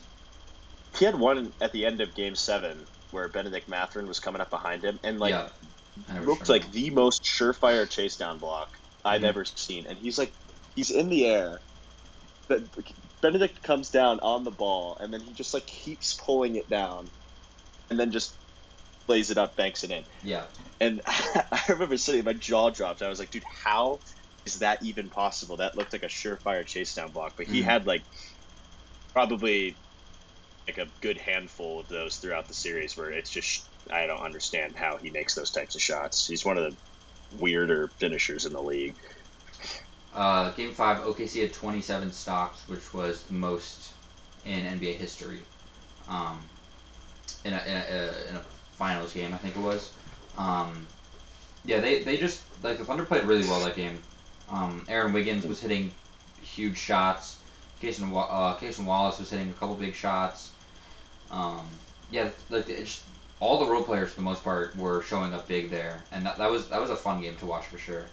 Shea was passing pretty decently that game, especially early on, not as much later on. I felt like he kind of got into like scoring groove a little more later. Um, we saw Tony Bradley play in that game for the first time this series. I'm pretty sure, which was Tony Bradley. That's what took me off. That caught me so off guard when I was watching that game. I was like, because I always recognize like very random players from playing 2K, and I was mm, like, dude, is that Tony Bradley? That shit made me laugh. Um, do we think Paycom is the best playoff environment yes. ever for the NBA? Oh, all right. No, it's got to be Oracle. Like You think so? yes. Because I mean, like dude, that. Dude, Oracle was they loud. like that was Oracle was different. That stadium was like I built to be. genuinely, Yeah. I genuinely can't believe that the Cavs went in there and won a Game 7 in Oracle. That's one of like looking back at that with how ridiculous that crowd was. Yeah, that I'd really say is got to be on. Oracle. Like that's one of LeBron's biggest feats. That's maybe more impressive than the 3-1 itself. Yeah, like if we're power scaling NBA players, that's going in LeBron's top 3 greatest feats is that game. But like I think of Paycom and I think of Oracle and like an imaginary world where the Kings somehow make the finals, their stadium would probably be up there.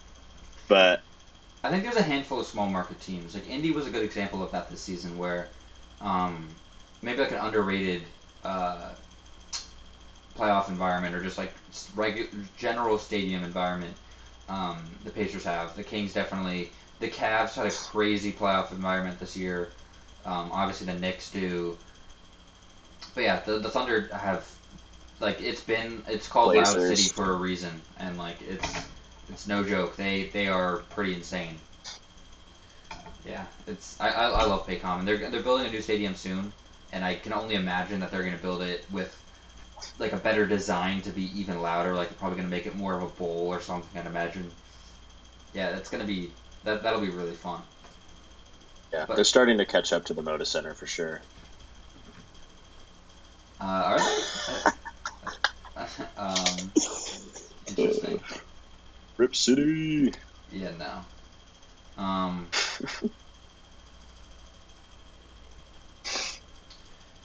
uh, okay, so I do want to mention about I didn't shout out Lou Dort at all from this entire series, but he had one of the best shooting series ever.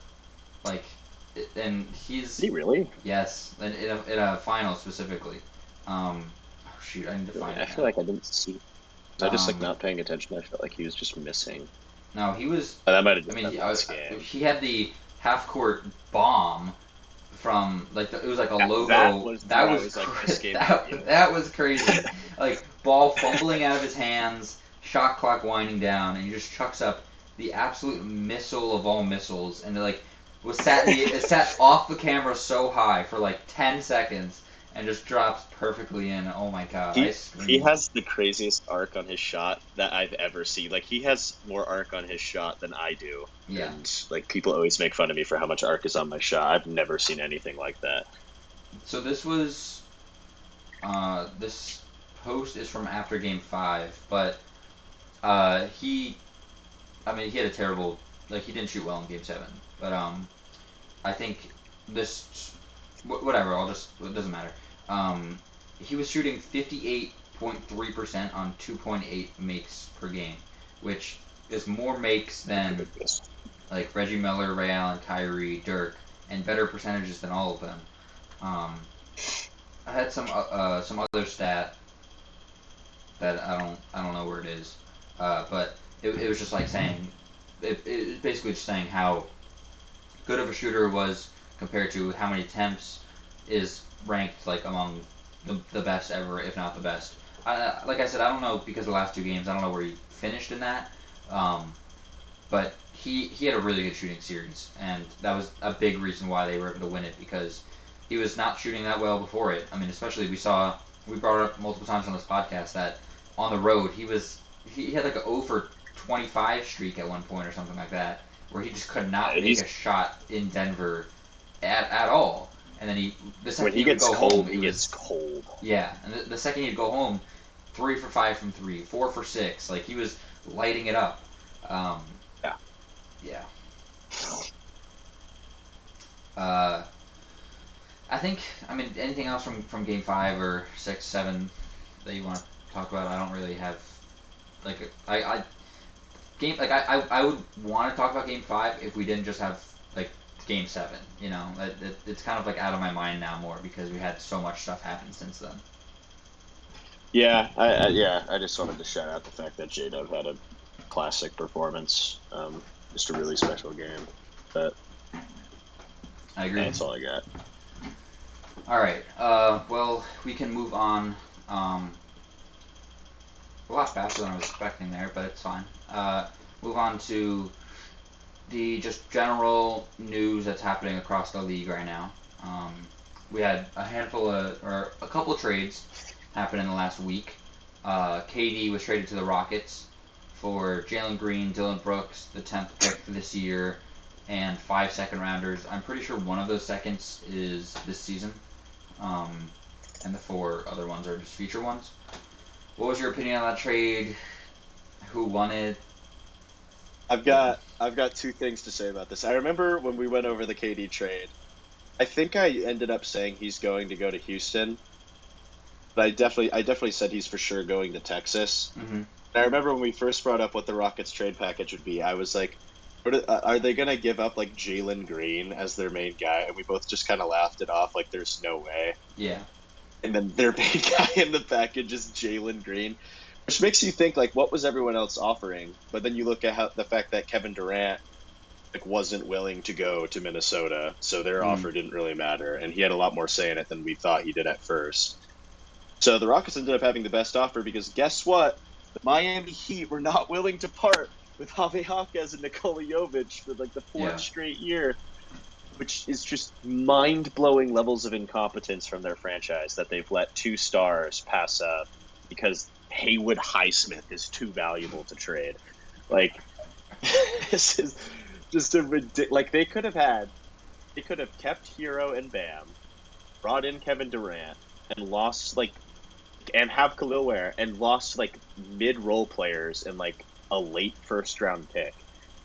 And that's assuming, of course, that they would have accepted that deal over the Rockets offer. But instead, he's going to go to Houston, where I think the Rockets are like clear as day, the big winner here. They would have won the offseason if they just released Jalen Green and they got Kevin Durant for him. So the Suns have like the most brain rot backcourt in the history of basketball now, Yeah. with Bradley Beal and Jalen Green and Not to interrupt poor you. Devin Booker. Breaking Yeah, news. I get to go to the parade because I just got someone to cover my shift. So this is nice. big. Flight in about 4 hours now, so that's good. That's as good as you guys are. It's something that's not guaranteed, so you gotta For go sure, while you have yeah. a chance. My dad was saying like, oh, just go to the opening game or go to a playoff game next year, like the next parade. But it's like, we're probably gonna have another parade. Maybe next year, maybe in 3 years, maybe in 5 years, but it also could just not happen. There's plenty of champions throughout history that, like, you think, oh, this is such a good team. I mean, this is a little different because, like, so set up to be a dynasty, but imagine they just don't draft well, or one of them wants out, or, somebody, God forbid, knock on wood, tears their Achilles. Now the entire outlook is different. Like, we had it wasn't even a healthy run from us. We were incredibly injured this season. But, like, who knows? If Shea gets hurt, this entire thing's over, So anything can happen. Yeah. That's very good. I agree. But and that's anyway, like, you got to take advantage of it while you can. Definitely. Like I was saying, the Rockets, back to Jalen Green. Rockets, like I said, you release Jalen Green, you win the offseason. They get a guy who perfectly fits their team, in my opinion. Yeah. They might get like a worse. They will probably get worse defensively without Dylan Brooks. Replacing him with Kevin Durant is like, you are going to get worse defensively, but Kevin Durant's still like average to a positive on the defensive side of the ball at this point in his career. And then he was a very good backline defender for the Suns this season. It's just the rest of their team. I mean, his center was Nurkic or Nick Richards, and then like he's got Devin Booker and Bradley Beal out there, or Tyus Jones. Like, there's just nothing of any defensive value on the court with him, and so it doesn't really matter. He could be like Wembanyama, and it wouldn't matter because the rest of the team is terrible. I think he'll fit in this team well. Their team is going to be huge. Like, Kevin Durant might start at shooting guard. That's how big their team is. I've seen a lot of people saying he'll start the 3. I don't think he will. I think they'll move Sengun to the 5. They're not going to do the Steven Adams. Like, they'll do it for spot minutes, but the Steven Adams Sengun double big, like they're not going to start that for 82 games because I don't think KD can run the 3 in today's league. Like, he doesn't have the foot speed or the endurance to do that for 82 games. You're gonna get him hurt. He needs to play a 4 where he's not like having to be moving so much. And just like the one thing about the Rockets that was just like making me want to smash my head into a wall during the playoffs is their half court offense is horrible. Yeah. And now you have a really good half court player both on and off the ball that's really going to help you like be able to shoot the ball more, especially in the playoffs.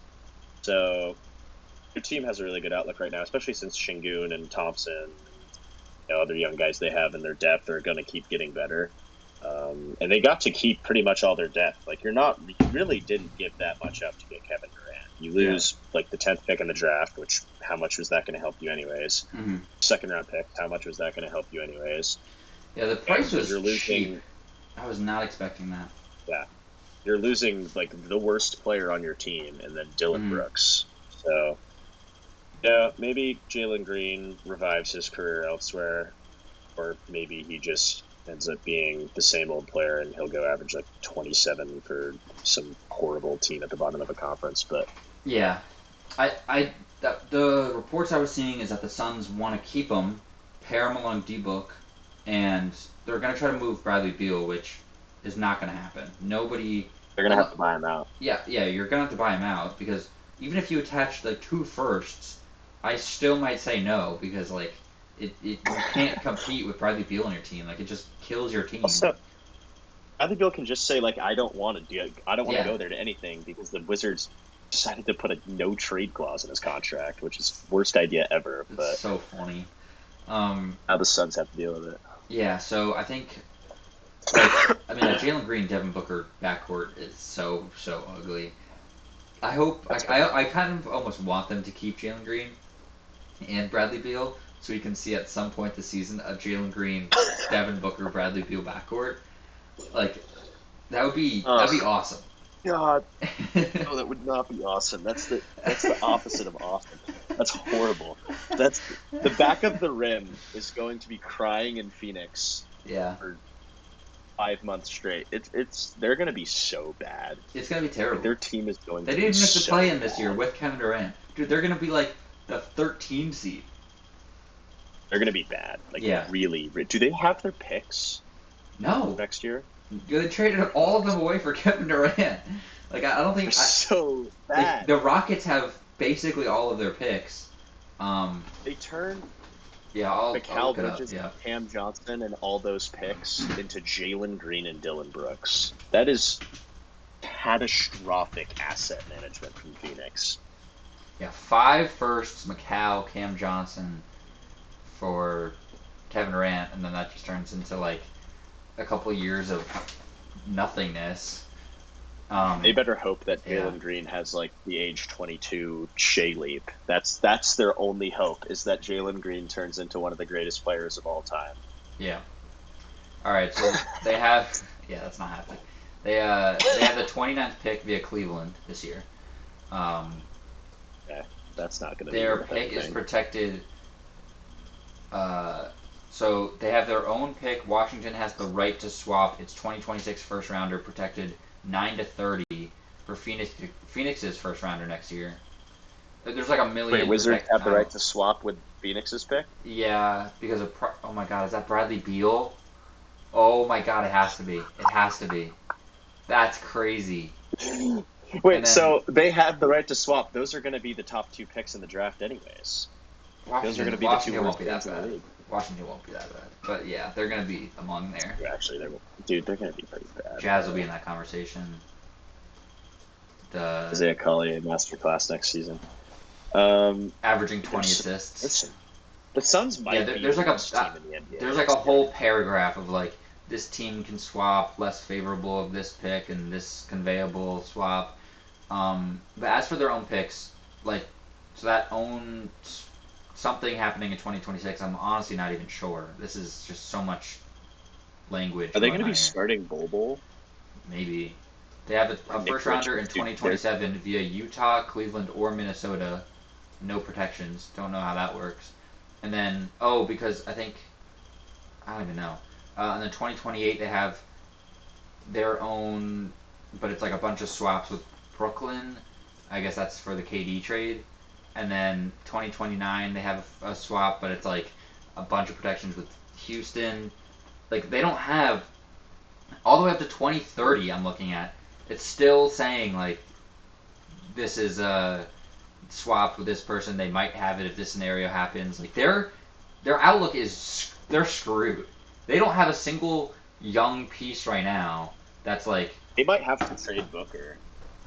I honestly I don't think it's that bad of an idea, especially if I was in Devin Booker's camp right now. Like I get that I'm, like you like I, Phoenix, like you don't want to go ring I chase saw. because you saw what it did with Kevin Durant. Like you didn't like experiencing that, but like the outlook here is horrible. He's going into another rebuild, which the last rebuild he was in was one of the worst rebuilds ever. Like they were awful.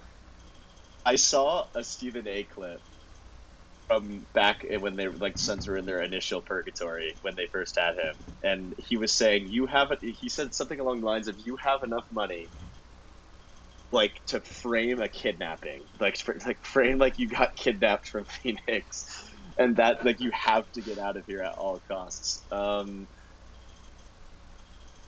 And he might have to do that. Like, I agree. If I'm in Devin Booker's camp, I'm like begging to get out of there because their outlook is we're not going back to the playoffs until Devin Booker's in a wheelchair. So Yeah, there's yeah. no reason for him to stay, no reason for them to keep him.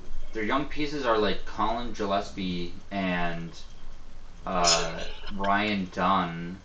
Like there's just like nothing. Oso Iguodaro. Like there's nothing here of any interest. That's something. They're gonna be so bad. They're gonna be so bad that I might watch it. It might be entertaining to watch Yeah, Jalen Green. their starting lineup next season is like Jalen Green slash D Book, and then which again D Book starting at the 1, like terrible, and then probably Dylan Brooks, Ryan Dunn, and Nick Richards. Yeah, like Bol. that's one of the worst. That's like that might be the worst roster in the league. The only reason it's like maybe not is just because of D Book, which he might average 35 on like a minus 20 per game. It's like horrible's not a good enough describer for what that team's nasty. going to be next season. Bradley Beal's 6th Man of the Year campaign. Let's start it right now. No. He's going to be averaging 20 points off the bench for an 8-win Suns team. Yeah, I mean, he's either going to be doing it in Phoenix or like in Charlotte or something. So Get ready to speak God, dude, Utah, please no. Bradley Beal. Please don't ruin Charlotte with Bradley Beal's presence. That isn't needed. I feel like Send him to like there's other Utah. people ruining it. Send him to Utah. Yeah, send him to Portland. All right. let's have another guard in our guard room. Bradley Beal, um, welcome along. so what do you think, like for the Rockets? How much does KD change their outlook? Obviously, they went to 7 with the Warriors and I lost think in the they're first round. I think they're going to the conference finals. I think they have a lot of good depth. I think they have a little bit of experience under their belts now, and then obviously you have KD coming in, who's like this leader now for their team. I think Thompson's going to get better. I'm not really big on Sengun, but like Mm-hmm. to me, he's going to be the third guy on the team now. That's really good for a contending team. Yeah. Amen's working out Fred this Van Vliet. offseason with the same guy Shea did when he took his leap. So it's kind of Sengun interesting. is. No, Amen is. It'd be really weird Oh, if Sengun was. yeah.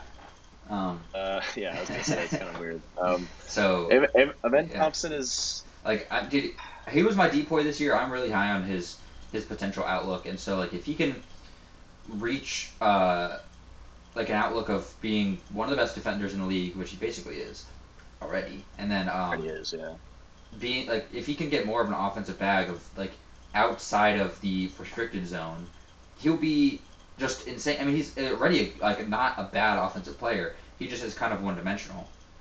Um, Yeah, like he's not really he a playoff player at the moment a for little bit, offense. a little bit. Yeah, you could definitely notice that this year where he was kind of not like was trying to find his spot in the rotation in live time. Um, Yeah, yeah, but I think like if he can develop any sort of mid range or anything, like not even like I know everyone says like he needs to get a 3-pointer, but like that might be unrealistic. So that will not happen. yeah, like The if he big could, question for me is yeah, Fred Van Vliet. Like, can he do that again? Like he did yeah, in the playoffs? yeah. Because like if he's doing that, yeah, they're gonna be like really hard to beat, especially with how good they are defensively. Fred VanVleet's not a bad playoff player. Like he's been proven throughout his career to show up pretty consistently, especially in game fours.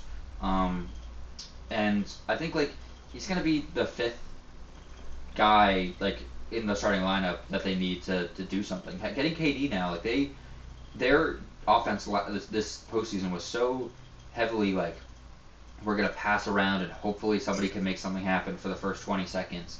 And now there's 4 seconds left, and now somebody needs to take like a sidestep 3-pointer.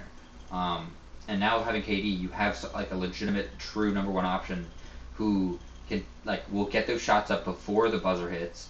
And even if you are down to that point, you can pass to him, and you can trust that he's going to get a much better look than a Fred VanVleet 40-foot bomb or like a Sengun turnaround mid range. Um, yeah, so I think I like the Rockets outlook. I don't know if I'm seeing a lot of people say like they're comfortably the second best team now. Like if they face the Nuggets, I don't know if I would take the I'd Nuggets or the probably Rockets. the Nuggets and the Warriors with full seasons are probably going to be really hard to beat. The Warriors are getting old though, so we'll see. The Warriors don't really scare me that much anymore. I think they're going to surprise some people next year, depending on what they do this offseason. But if they plan on bringing back Kuminga and then just letting him ride the bench again, then well, Pay him that's the 90 great mil to be the seventh man that sometimes doesn't the play. great Steve Kerr at work. Yeah, I think that's what they should do. But I'll never be rooting for the Warriors to succeed. So True. I think Uh, it'll probably be the Rockets, the Nuggets, and obviously the Thunder at the top of the crop next year, which mhm. um, I don't think would surprise anybody because the Nuggets will probably make moves as well. Yeah, I could see the T Wolves in there as well. I mean, they were the 5 seed Yeah, this year T-Wolves. or 6 seed, 6 seed. Yeah. So, Yeah, I don't think the the Clippers will be. Lakers. I don't think the Clippers will be up there anymore. Like they'll still be in the playoff hunt because they always are, but they won't be probably as high as they were. I And guess the then Clippers will probably be good again. Like they're bringing back the whole core. Like we know what their ceiling is, but they'll yeah, they'll be good again. So we'll see yeah, what they'll happens make the there. playoffs and lose again. And the Lakers will be good because it's Luka and they're always good. Anything else from this KD trade? Um, no, that's all I got. All right, what's your grade for both sides? I'm giving the Rockets like beyond an A plus. Yeah, that's perfect for them. I'm giving the Suns. Honestly, I'm giving the Suns like a B minus probably because like there's not a whole lot you could do when Kevin Durant doesn't want to go to any of these teams, Yeah, and that's like the best thing the Rockets are willing to give you. Like you had to get rid of him. yeah. Um, the package isn't ideal, but it is what it is. Like there's not really they kind of got stuck between a rock and a hard place. There's not really a whole lot they could do in this situation. I kind of agree with it. I think, well, if the reports about the Timberwolves were true, about them offering like Gobert and one of Shannon or Dillingham and a first and like whatever else, like and Dante DiVincenzo, um, and if that is true and the Suns didn't take it instantly, then like this is a F minus F0 minus, like it's terrible I agree. because I like would agree. I just think Kevin Durant like said I don't want to like his agent was making it very clear he didn't want to go to Minnesota, yes, which but like they what could has still just ignore if that. you're But Matt Ishbia, what has Kevin Durant done for the Suns to like be this legend that gets to dictate where he goes? that's true. And from the Suns' perspective, it would make no sense to respect Kevin Durant's wishes if that offer's on the table. But um, I would have to imagine that that offer is probably was never on the table because it is Matt Ishbia though, Well, I mean, so it is. the Timberwolves were heavily rumored, and they really like apparently were aggressive, and so they would have had to trade either Julius Randle in a sign and trade or Gobert. That was the only two people who the money would have matched, unless they traded Anthony Edwards, which they're not going to do that. So like, That would um, be yeah, fucking insane.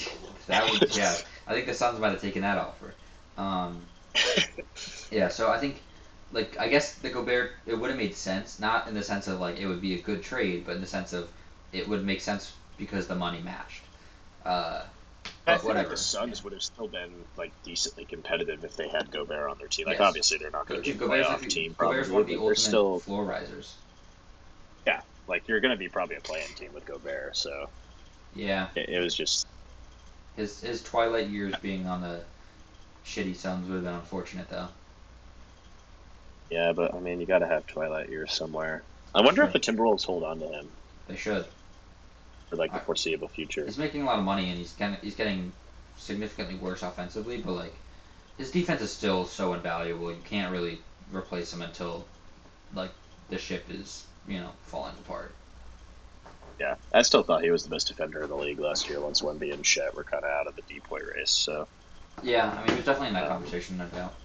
But whatever, we can move on from the KD trade to the Desmond Bane to from the Grizzlies to the Magic. He went for Cole Anthony, KCP, and four firsts, if I'm not mistaken. or first is like insane for Desmond It Bane, was, but yeah. I originally I did think that same thing, um, but it wasn't as bad. Like after looking at the picks and everything, a lot of them were their own picks, which you can assume they're going to be not very good. So like you're not too worried about that.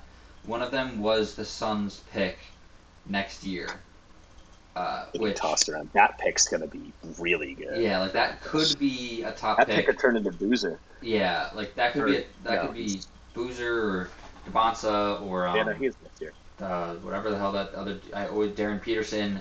Like there's it He could be a, traded the Phoenix. yeah, Really? um, It's yeah. kind of questionable.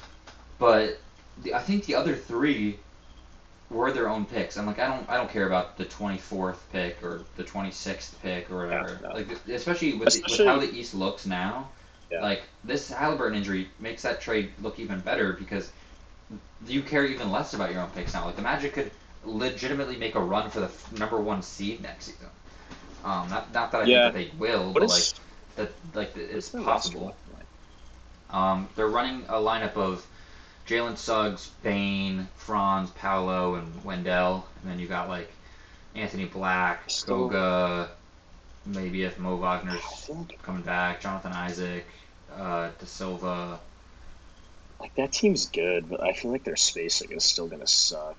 Yeah, I think I don't know if Desmond Bane Bane's is actually going to change that, not like KCP did, because KCP was like a Jokic merchant, whereas Bane like is legitimately fantastic 3-point shooter on and off the ball. Um, 40% knockdown shooter, and is not the worst defender ever. Like he's had his defensive moments for sure. He also has defensive lowlights, no doubt, because he's a small, stocky guard. But he's not a bad defender, and he fits their mold that they're trying to do there very well. Um, and he's like they need some other pieces to be able to be good shooters still, like especially bench pieces. If they got like one or two solid like Dante DiVincenzo level players, where it's not that hard to acquire them, and they'd fit perfectly. Um, I don't know who those I don't know who those players would be, but if they can get like one or two of those for the bench, the Magic could be like a really decent team because they just don't have enough guys that like think about it in a playoff series. This is what I'm thinking about recently. Um, like especially for the Thunder or like a little bit for the Pacers too. That you need bench players that can get hot in any game, and that's a big reason why the Knicks weren't that like why their ceiling was limited was because they didn't play their bench enough, and when they did, their bench players weren't that good, and they weren't experienced because they barely got to play. Um, to like have random hot spurts, and that's what really changes the swing of series and games because the random T.J. McConnell 12 points in the third quarter, Benedict Mathurin going for 30, like stuff like that you can't expect to happen, and so when it does, it changes everything that you're game planning for, and the Magic don't really have that at the moment. Maybe Anthony Black could be that, who knows, but at the moment they don't really have that. And so I think if they get like a few more pieces, they're not really finals contenders yet, but they're pretty close. No, they're I don't. They're probably not done yet. I would imagine. Why not go get Anthony Simons from the Blazers? That wouldn't fit their team at Why all. not? I'm happy they didn't. Why not take him away from us? Please. But like, I know they get rumored for Trae Young. I don't. That probably doesn't even work money wise anymore. Yeah, at this point, I think that ship sailed. And also, I don't hate that they didn't because that team would be insane if they could get Trae Young. But I also don't think it would fit their team that well because of like he's not a good defender. But they have the other defenders around him that could make it work. I don't think the Hawks are going to move off Trae Young at this point though. I think, especially again like at this point, I don't really think the East is going to have a lot of selling teams, especially at the quote unquote top, because they all see it as so open that if you're the Hawks or the Cavs or the Knicks or the Magic, like or the Pistons, like why would you sell any of your players or the Bucks? Like hell no, I'm not trading Giannis right now. I could go keep Giannis and get one or two other pieces, and he might just be good enough to carry us to the Eastern Conference Finals or the Finals. Yep. Of course, the one year where everybody's hurt. Dame's also hurt. This would have been Dame's best chance. It's so unfortunate. Yeah, no doubt about it. So I think that we're probably not going to see many Eastern Conference teams selling. We're probably going to see more Western Conference teams selling because they're writings on the wall a bit. You saw with the Grizzlies, like we don't think that we're competing in this current like league, especially based on how we performed last year in the playoffs. Shams was talking about how he's like this is gonna be the craziest NBA offseason ever, and like trades like Desmond Bane and KD are like that's cool, but like when you talk about the craziest ever, that has to mean that like people are gonna be flying on the trade market. Yeah, I'm expecting like 4 top 25 players traded. Yeah, like you'd have to assume, like you said, the West is probably selling, which they probably are. Like, there's so much talent in one conference and so little in the other, especially with the injuries happening, that you'd think the East is just trying to buy a ton of players from the West because all these teams, there's like 8 teams that are going to have a chance to win the East next year if they can find the right pieces for their roster. So, like, if the Bucks could go out and like start hunting, like that's the thing though, like what can the Bucks even trade? But there's like teams in the East that have stuff to trade that could go get players in the West that could go make them an instant finals contender in one season. So I think when he says craziest ever, I think a team like the Kings is definitely like could totally make some noise.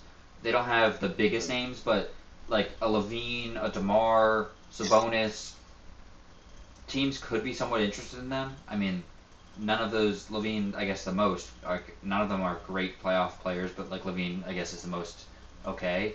But like teams could be interested in those guys as veterans or, whatever. I wouldn't trade for Sabonis ever if I was trying to build a contender, but maybe some team could be interested in him. I don't think the Clippers will blow it up. But like a team, I guess, could make a run for a Harden. Probably not a Kawhi. Yeah, it's tough to imagine. A lot of these teams are older or pretty Wonder what set. Like I said, Ja last two. podcast, and I still the reports now are that they want to build around Ja and Triple J. I think if somebody sent a great offer for Ja, I don't know what that is, especially based on what we just got for Desmond Bane. You're probably expecting even twice as much for Ja, but Yeah. I could see a team making a run at him. What team do you think would make sense in the East for Harden if you were to go back? Uh, um, the Bucks. Oh my God, Harden and Giannis would be so crazy. Um, It'd be just weird with Dame coming back the year afterwards. They'd have like a really weird Trade him. backcourt. Just trade him. Trade like who's going to take Dame in a trade right now? The Heat still. Like trade him to the Clippers, the Heat, freaking Heat. I don't want him to go to the Heat, man. Yeah, Like they Miami don't doesn't deserve it. deserve even like Um, slightly nice things. I don't know. Like maybe like a Jordan Poole swap. No, the Wizards aren't ready for that. Um, Let me pull up the East. Um, the Magic would kind of make sense. The Yeah, Heat would make sense, but like I mean, they're not really contending teams. Um, the Raptors would kind of make sense. They are lacking that true point guard. I know they were trying to get off Emmanuel quickly for the KD trade and ended up not working out for them. Yeah, there's not many teams. Like maybe Celtics, but like if they yeah. can swap Drew, I think the Knicks will probably win the East next year. I that'd be feel like crazy. that's the team. That'd be I pretty feel like crazy. that's the team I'm probably picking to win the East because like they're probably not going to have that much resistance until they ultimately end up playing the Cavs Mm-hmm. in the Eastern Conference Finals. Is what I'm picturing right now, and I feel like I'm trusting the Knicks more than I'm trusting the Cavs Yeah, I've been a in little that bit low. situation. Like when I've been thinking about who's going to win the East now with the Hallie injury, I've been trying. Like I was kind of low on the Knicks, but like for not really that good of a reason. Like I probably shouldn't be, because I mean they were good this season in the regular season. They were a really good team. They just couldn't beat any of the top teams, and now they don't have to worry about the Celtics. Um, they still have to worry about the Cavs, and they don't have to worry about the Pacers, and so those are the two teams that really have been in their way. Now they just need to get past the Cavs, which isn't unspeakable. Like it's certainly possible. They were able to, like, they were beating Boston. Like it was a very weird series, but Yeah, that was yeah. I mean, I meant in the past more than this year. Obviously, they got past Boston. Even with regardless of the Tatum injury, they were going to win that series. The Celtics weren't that good this year. Like they reached yeah, their the they reached a Celtics were hard just peak in the in Celtics the were a playoffs. weird team this year. Um, Just the Missoula gimmick stopped working, but yeah, I think it's maybe a weird thing. Like it's gonna I be. know because they just got him, but like maybe Jimmy. Like I don't know. I mean, Butler. Yeah, I don't know. I'm just throwing out names that could be on the move from the West. Um, the I'd be Pelicans surprised if the definitely Warriors moved on from them. the Pelicans definitely should be on the trade market because this current iteration of their team is not contending. Like they should do what they can to offload C.J. McCollum. Um, I don't want them to trade Trey Murphy because like he's so good. He's not the type of player that you should trade. But I think they could ask for a lot for him, like a lot of firsts, a really good player. The report was they wanted like a young I think that's already what they're asking for. player They and already want like a veterans, playoff young proven guys, player and picks. like a bunch of picks. I don't know if they'll actually get that, but I mean they sort of should. Trey Murphy's really really good, and anybody that gets him, like he is one of the most plug and play players in the league. Like he's the perfect archetype of just good ball handler, but amazing off ball player, great shooter, really good defender, like can fill the gaps of any kind of role that you need. Um, he'd fit in like name any top playoff team on either conference, and he would find a spot in that starting lineup or as a six man. Thunder should go get him.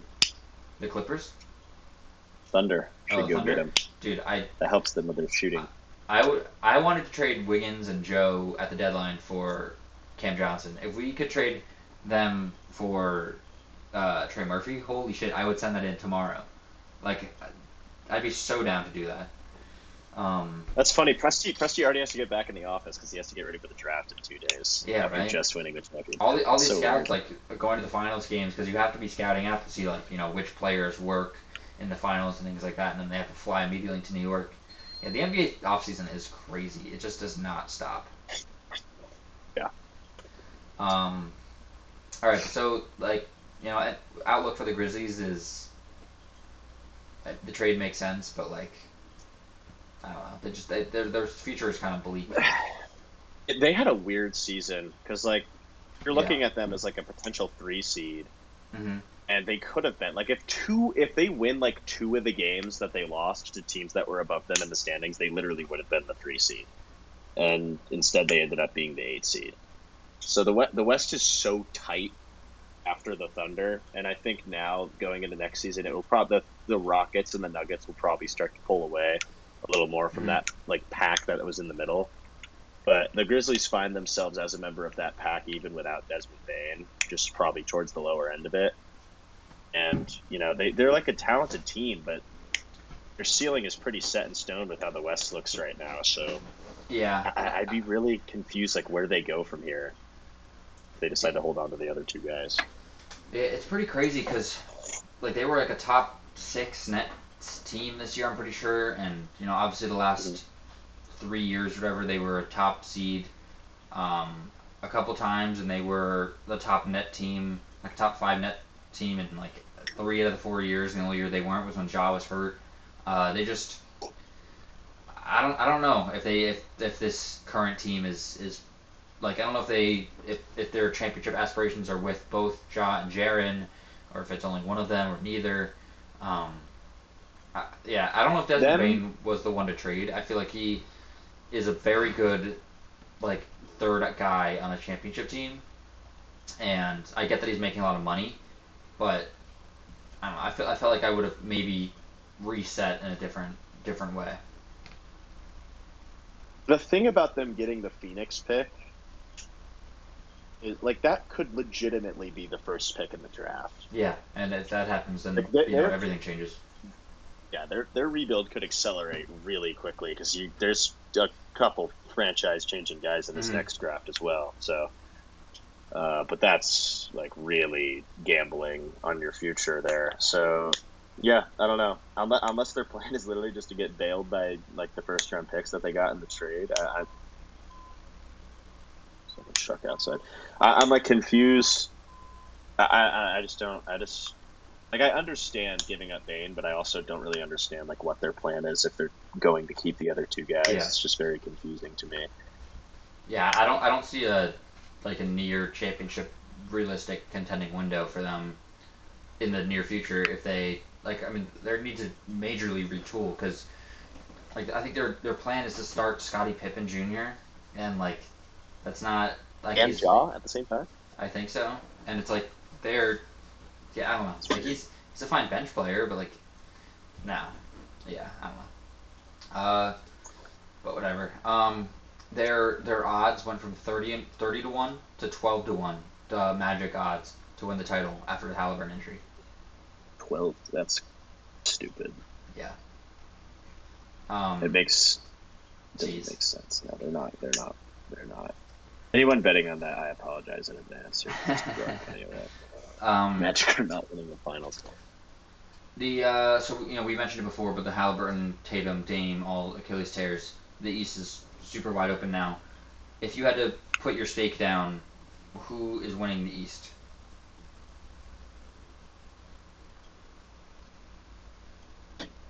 Give me the Knicks, man. Like, give me Jalen Brunson out of the East next season. I think their roster really it's a pretty good roster, and I think they've shown that they're kind of just like got a bunch of playoff risers on their team, and they obviously still have their issues. They're not like that insane defensively because Karl Anthony Towns is their anchor, but Karl Anthony Towns just like randomly has playoff moments. I don't like he has like had some really like damn near classic Knicks moments in the last playoff run that they just had. So Yeah.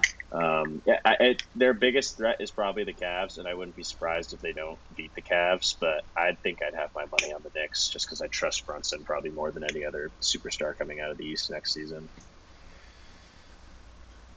Besides, Giannis, but his team's gonna suck. See, like, I think the easy answers are Cavs or Knicks, but a part of me just like feels like a Hawks or Sixers run is going to happen. And I don't want to buy into the Sixers. Like, the Sixers are like the ultimate, like, you can't even answer them because, like, it's, like, you're just banking on their injury, or their like, health from injuries. If they are healthy, they will be in the conversation, like, as a top 4 or 5 seed. But if Embiid plays, like, 30 games and then is done by the playoffs, like, they're, you know, completely screwed. But, like, with McCain an extra year and Maxey, like, they've got a great backcourt, and like their depth isn't that bad. I mean, they need to resign Quentin Grimes 100%.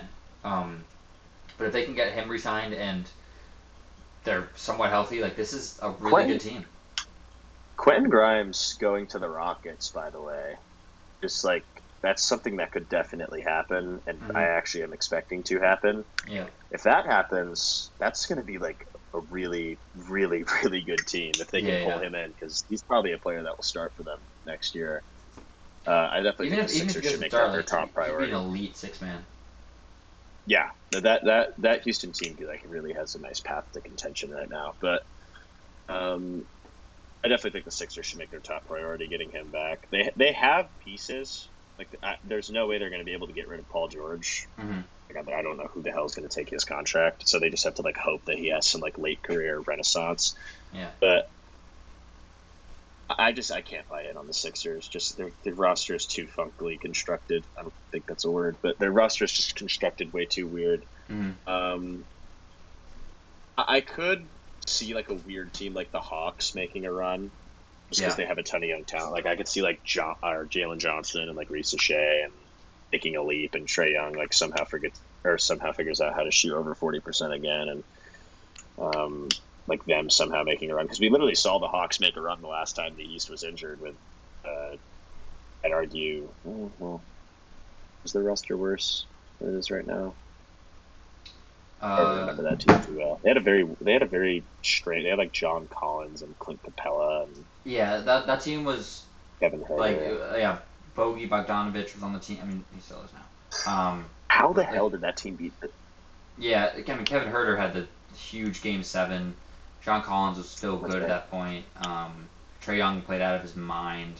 Yeah, I think, and they have a better team overall now. They have way better 3 and D level guys. I mean, Reece Shea he had a really solid rookie season, and he had a great second half of his rookie season. Jalen Johnson was fantastic this season until he got hurt, and if he's healthy all next year, he really absolute all-star lock. Because of not just of how weak the East is, but he probably would have been a lock regardless. And then Onyeka played pretty well at the end of the season. He started to stretch the floor a lot better. They have a obviously you got Dyson Daniels, who was in the deep boy conversation, first team all defense this season. Like they've got some good pieces there. I could buy in on the Atlanta Hawks hype. I like it. Let's do that. Let's go outside the box here and bet on the Atlanta Hawks to make the NBA Finals next season. Man, that'd be fun. Thunder, Hawks, Trae Young, 15 turnovers per game. Like that'd be awesome. God, man. Easy sweep. It'd be awesome until it happens. Awesome, or what if it's just another Pacers? What if it's Siakam, Trae Young, and then Jalen Johnson is their Siakam, and all of it works out again? No, well. That would be insane. TJ McConnell averaging 25. Then the Siakam sacrifice stuff would like actually start to become a legitimate truth. No, 100%. But yeah, I like the Hawks outlook. They actually have a pretty nice roster they've got built there. Yeah, and the last thing that I have, and if you have anything else, so I saw some stuff about teams trying to offer for Derek White and Jaylen Brown. I saw the one report about Jaylen Brown to the Spurs. Yeah, like it would be Castle and I think two might have been in there or 14. I don't remember. Like a whole bunch of picks. I If don't know what they else, but could, if they could get Jaylen Brown without having to give up the pick for Dylan Harper, that would be yeah, which I don't know if a that's possible. ridiculous team. Which Like I if I don't I'm know if if I'm the it's Celtics, is I it would worth do it to that keep trade. two? Pardon me. I feel like it's a pretty win-win trade for both teams. Yeah, because I think like I Achilles tears take longer than people. Like it's not just like 1 year in your back. Like it could be longer than that. And Um, Tatum will be slow this season that he's back for a while. yeah, and so like it would make sense if they, especially they need to get off Porzingis and Drew. It would make sense if they traded Jalen Brown now, got off that crazy money, and then got if they could get Dylan Harper, like who I think his ceiling is higher than Jalen Brown's. And I then agree. like I don't know what else you get there. You probably either get Castle or Harper. It's probably one or the other. You probably don't get both. Yeah, And then you're getting like I've definitely gone for the number two pick over Castle yeah, probably. and then you're probably getting like I don't know, two more firsts or something, three more firsts, and then which maybe even more because we're seeing how the Desmond Bane trade and like the KD trade a few years ago, like guys are going for five, six firsts and that are in that Jalen Brown tier or maybe even worse. So like he could go for like five firsts in total. The Spurs have that to offer, and then probably I like think Keldon Johnson or Vassell as well to match the money. I think it's a win-win trade because the Spurs, from their perspective, I might keep Castle because he's already had a year with the core, and you don't really know. And like you kind of have an idea that he's going to be a player who's able to hit his potential. And as good as Dylan Harper is, we haven't actually seen him play in the NBA yet, so it is more of a risk to bet on him than it is on Castle. Mm, Um, so you get Jalen Brown, you have Fox, Castle, Brown, Wemby. You've got like decent depth around them. That's really good team, even in the West. And then from the Celtics perspective, you get Harper, let's say. You have a guy who has really high potential, has a chance to develop on a rebuilding team. You're able to get off of Brown's money, Drew's money, Porzingis's money, with the other two going to other teams. And then you kind of have this situation where Tatum doesn't have to feel like he's rushed back for a season where, like they're trying to get back in contention right away. And then mm, with all the other picks you could get, you have like a really nice situation going forward where you can really rebuild the team back up and give Tatum another chance at a title run when he's back definitely. to full strength. Because also So, the Celtics have their first round pick this upcoming season. So if you get off Brown, like especially with how weak the East is right now, they could be at like a play-in team, maybe probably not like the not locked in playoff team. That'd be crazy, but they could definitely be a play-in team this year. And if you get off Brown, you're a bottom 4 or 5 team in the East. And so easily. like that would be like I think that would be a smart move. You trade Porzingis for whatever like it literally might be second rounders at this point, and then you trade Yeah, he's Drew if awful. you Just get rid of can. him. I really don't expect Drew to get traded because of how much money he has left. Yeah. But if you traded like Jalen Brown, it would make a lot of sense. It would also change the like your outlook on your cap situation for the future because they're already like an apron team, and Tatum's not even playing next season, and he's making the most money in the league. Like I think it would make sense because also like Jalen Brown's not as good as for the amount of money he makes. Although like the He's making chemistry a there, lot of money. yeah, breaking up that chemistry would definitely be unfortunate. I think for the long term, it would make the most sense.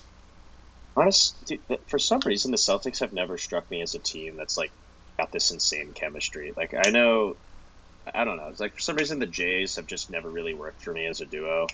I've never really been that high on them. Interesting. I definitely think the Celtics should make keeping Derek White an absolute priority Yeah. because people are going to be offering crazy trades for him Yeah, probably, unless I and got some motherload god tier trade, and I don't even know it would what have to that be like a is. Godfather trade for him. It would have to be like more than the Desmond Bane trade. Maybe like picks wise, it could be somewhat Oh yeah, similar, easily. but player wise, I'm gonna need better stuff back than Cole Anthony and KCP. Hmm. Um, Hmm.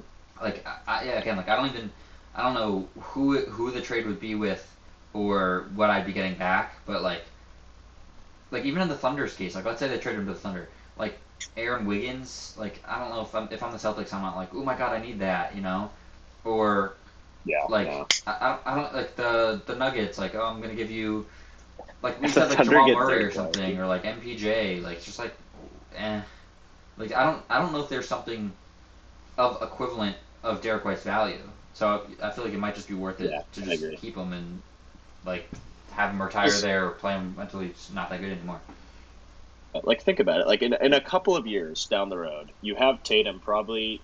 He'll probably never look like he did before the Achilles injury again, but you probably have like all NBA level Tatum again in Yeah. 2 years.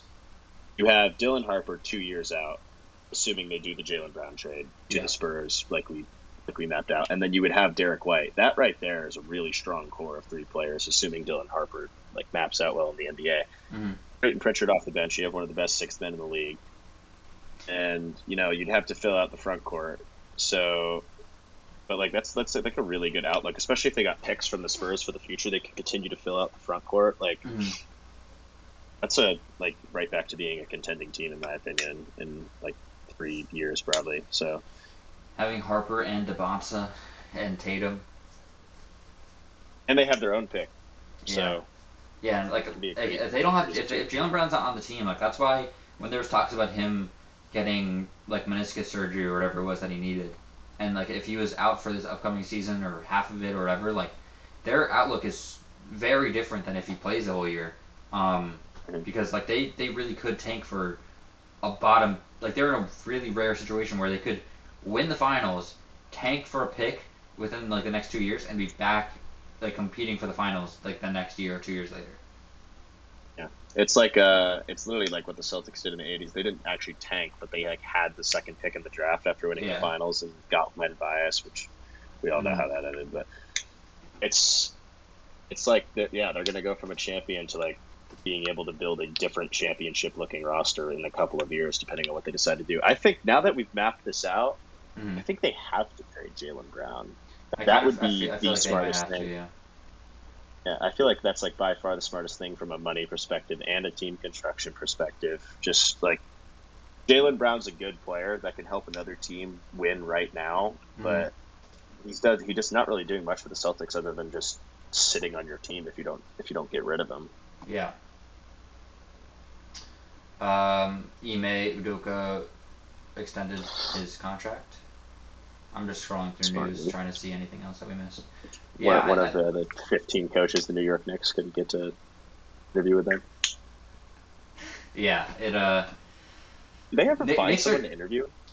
no. They were gonna interview Mike Malone That would and be Malone, right?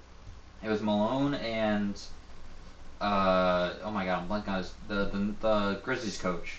Jenkins. Yes, yeah, Taylor Jenkins. Jenkins.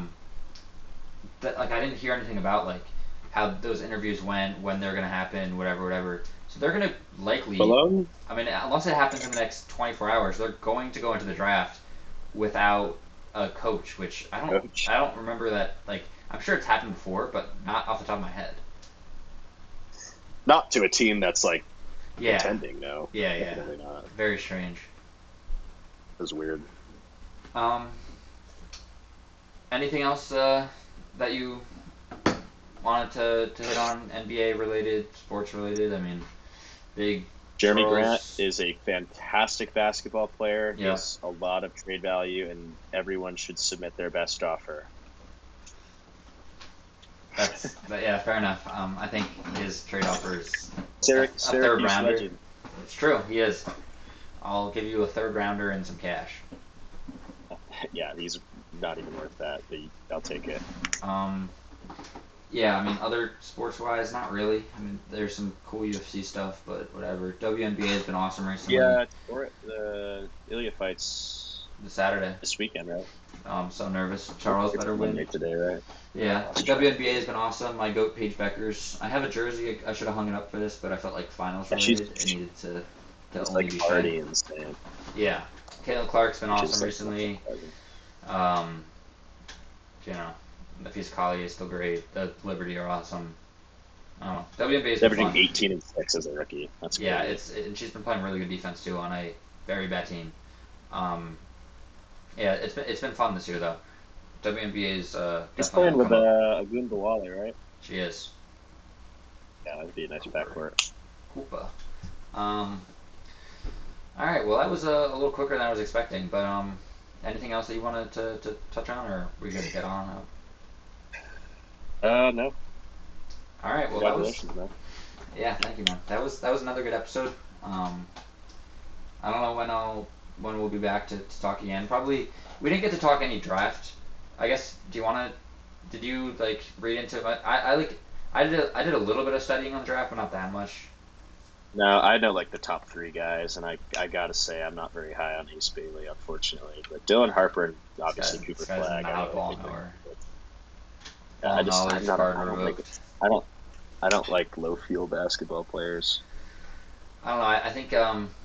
I think that he's gonna find his role in the NBA well. I think that regardless of his low feel when he's 18 years old in college, I think that I mean the stuff with him like not working out and wanting to go somewhere where he can be a star is very strange. It's not anything we've seen before, but I think I There's a think lot I of think he'll be weird fine. indicators. Yeah, like I I wish think he he'll was just be like like I wish he was just fine with I going to the think he'll be like Sixers. okay. He would fit the Sixers so well with like being because he's such a good gap filler. He's a fantastic rebounder. He's a really good cutter. He can read like the court well. Um, but then he just like loves to take steps like side steps, backs like falling away, He pull just up mid ranges and he, three pointers. he strikes me as a player who's going to be bad in the playoffs.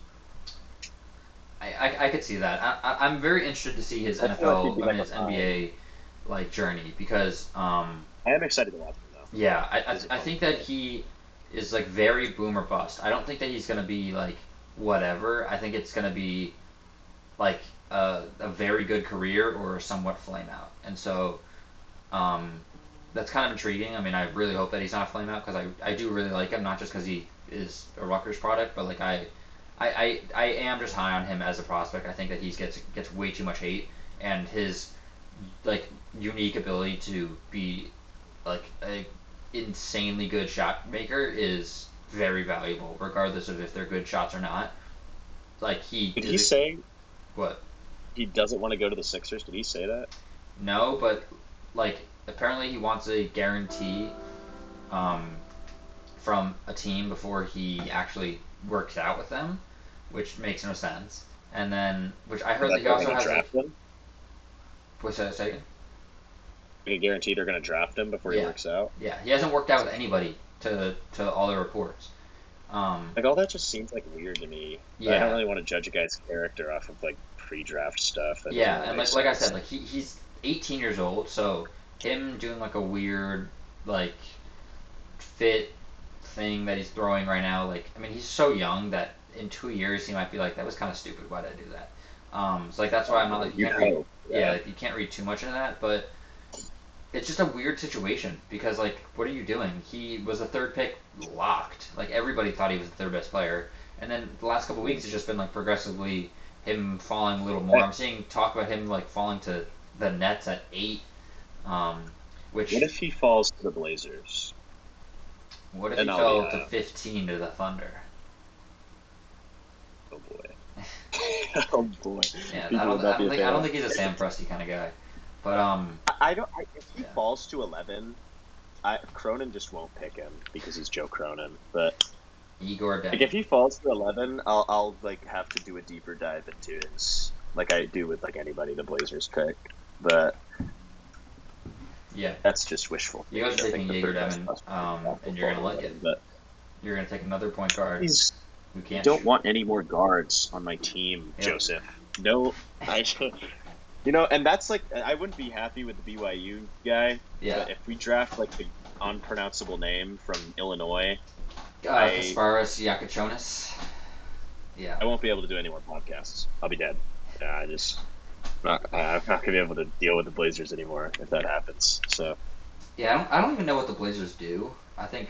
I guess forward, maybe make the big. playoffs next year. All right. Well, not that.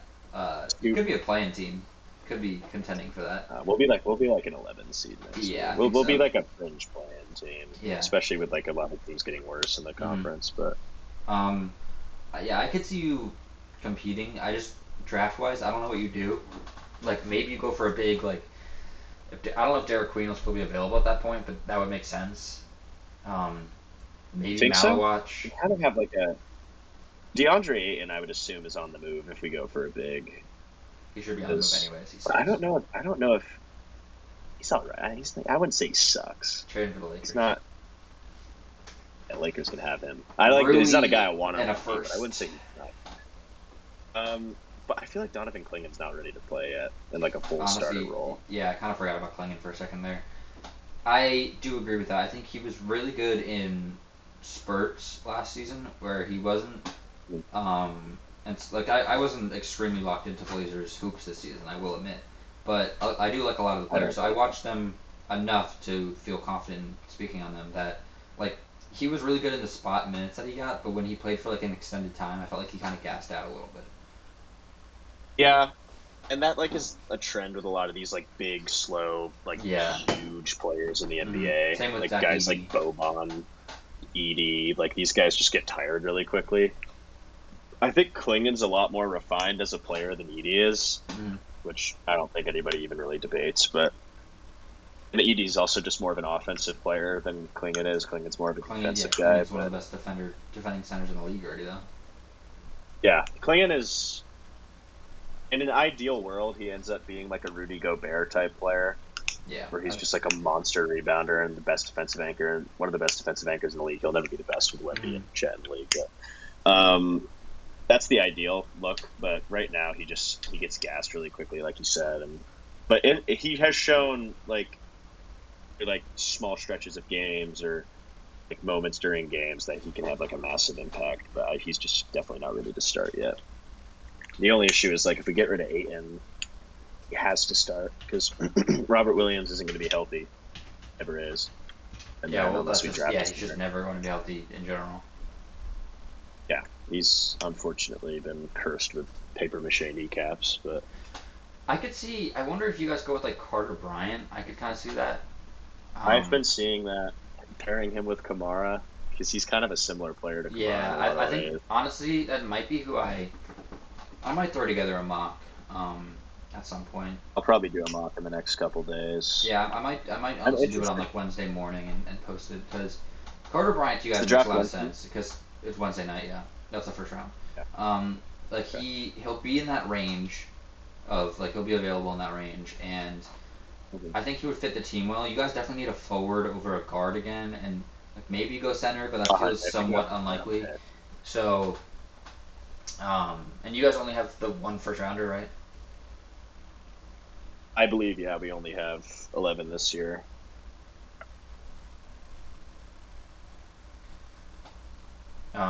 That yeah, that would make sense to me. I think, and he's a good player. I liked him a lot at Arizona. I probably watched like 5 games of his, but every time I watched him, I watched him in the tournament, and like he was good there too.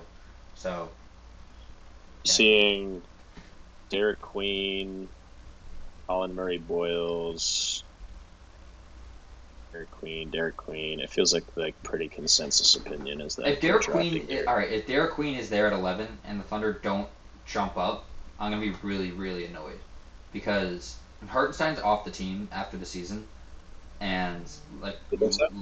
probably not this, like not just that the one we just won, but like this next season. There's a lot of talk because Oh, okay. we could get rid of him this season and trade him. I don't think we will, especially because we ended up winning it all. Um, Yeah, but I wouldn't do I'm that. dude, I'm just so high on Derek Queen. I think that he's such a good like engine of an offense. Not engine necessarily, but like he can sort of like a Sabonis or like Sengun role where they can like get the ball at the nail, kind of facilitate an offense going on. Like Derek Queen can totally be that while being a good Is he a good defender. defender? Like yeah, he's Yeah, not like otherworldly defender, but he's not a bad defender at all. Um, I'll take him. yeah, I'm I'll high take him on at him. 11. I really liked him since like the second his freshman year started.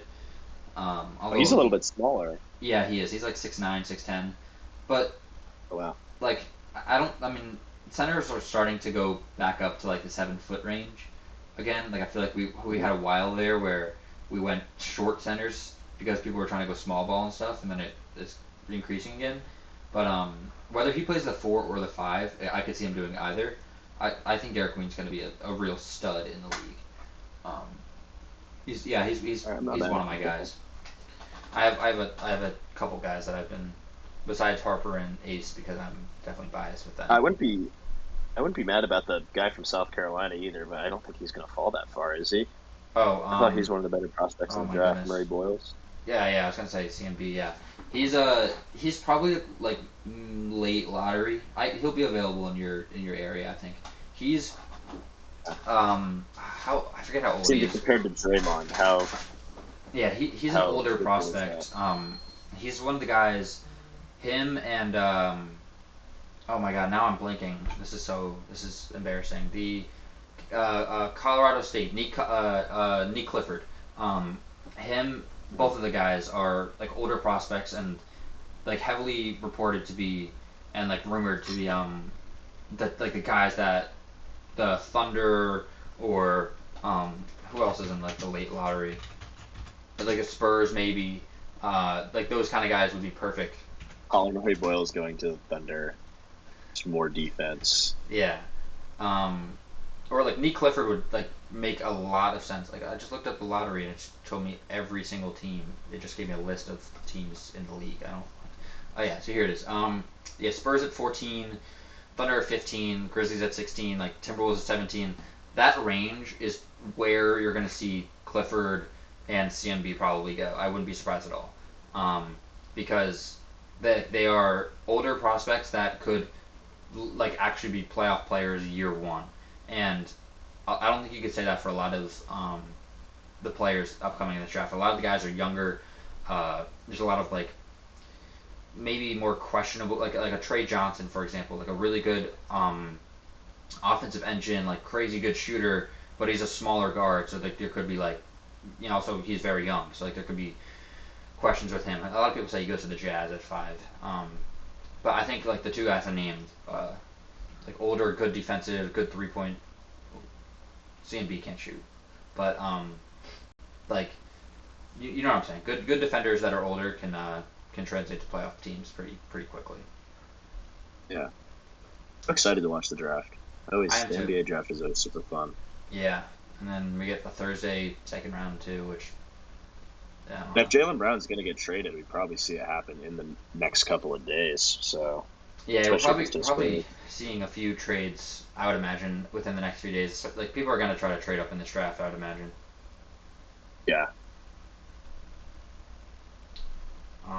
All right, my flight is booked. I'm off Nice. to OKC. You heading out tomorrow? No, I'm gonna fly out today. Is the oh, is the parade tomorrow?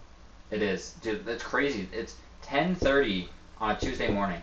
It's always like 3 or 4 days after the finals, and for some reason this is like immediately right after. It's kind of crazy. It's going to be a special parade. That's going to be wild. Yeah, I'm excited. Um, all right. Anything else that you wanted to hit on, or are we gonna get on out of here? We're good, man. Hit on everything we needed to. All right. Well, another good recording in the books. Thanks for joining. Um, Yeah. and we'll talk again post draft to I don't know. It doesn't even have to be sometime urgently, but we'll figure it out. Some free agency draft, wherever else happens, we'll figure it out. But until next time. Sean's is truthful. We'll have a lot to talk about next time we meet. Yeah, hopefully we'll see LeBron traded and Wemby traded to Thunder. Yep. All right. Until next time. See you around. Bye.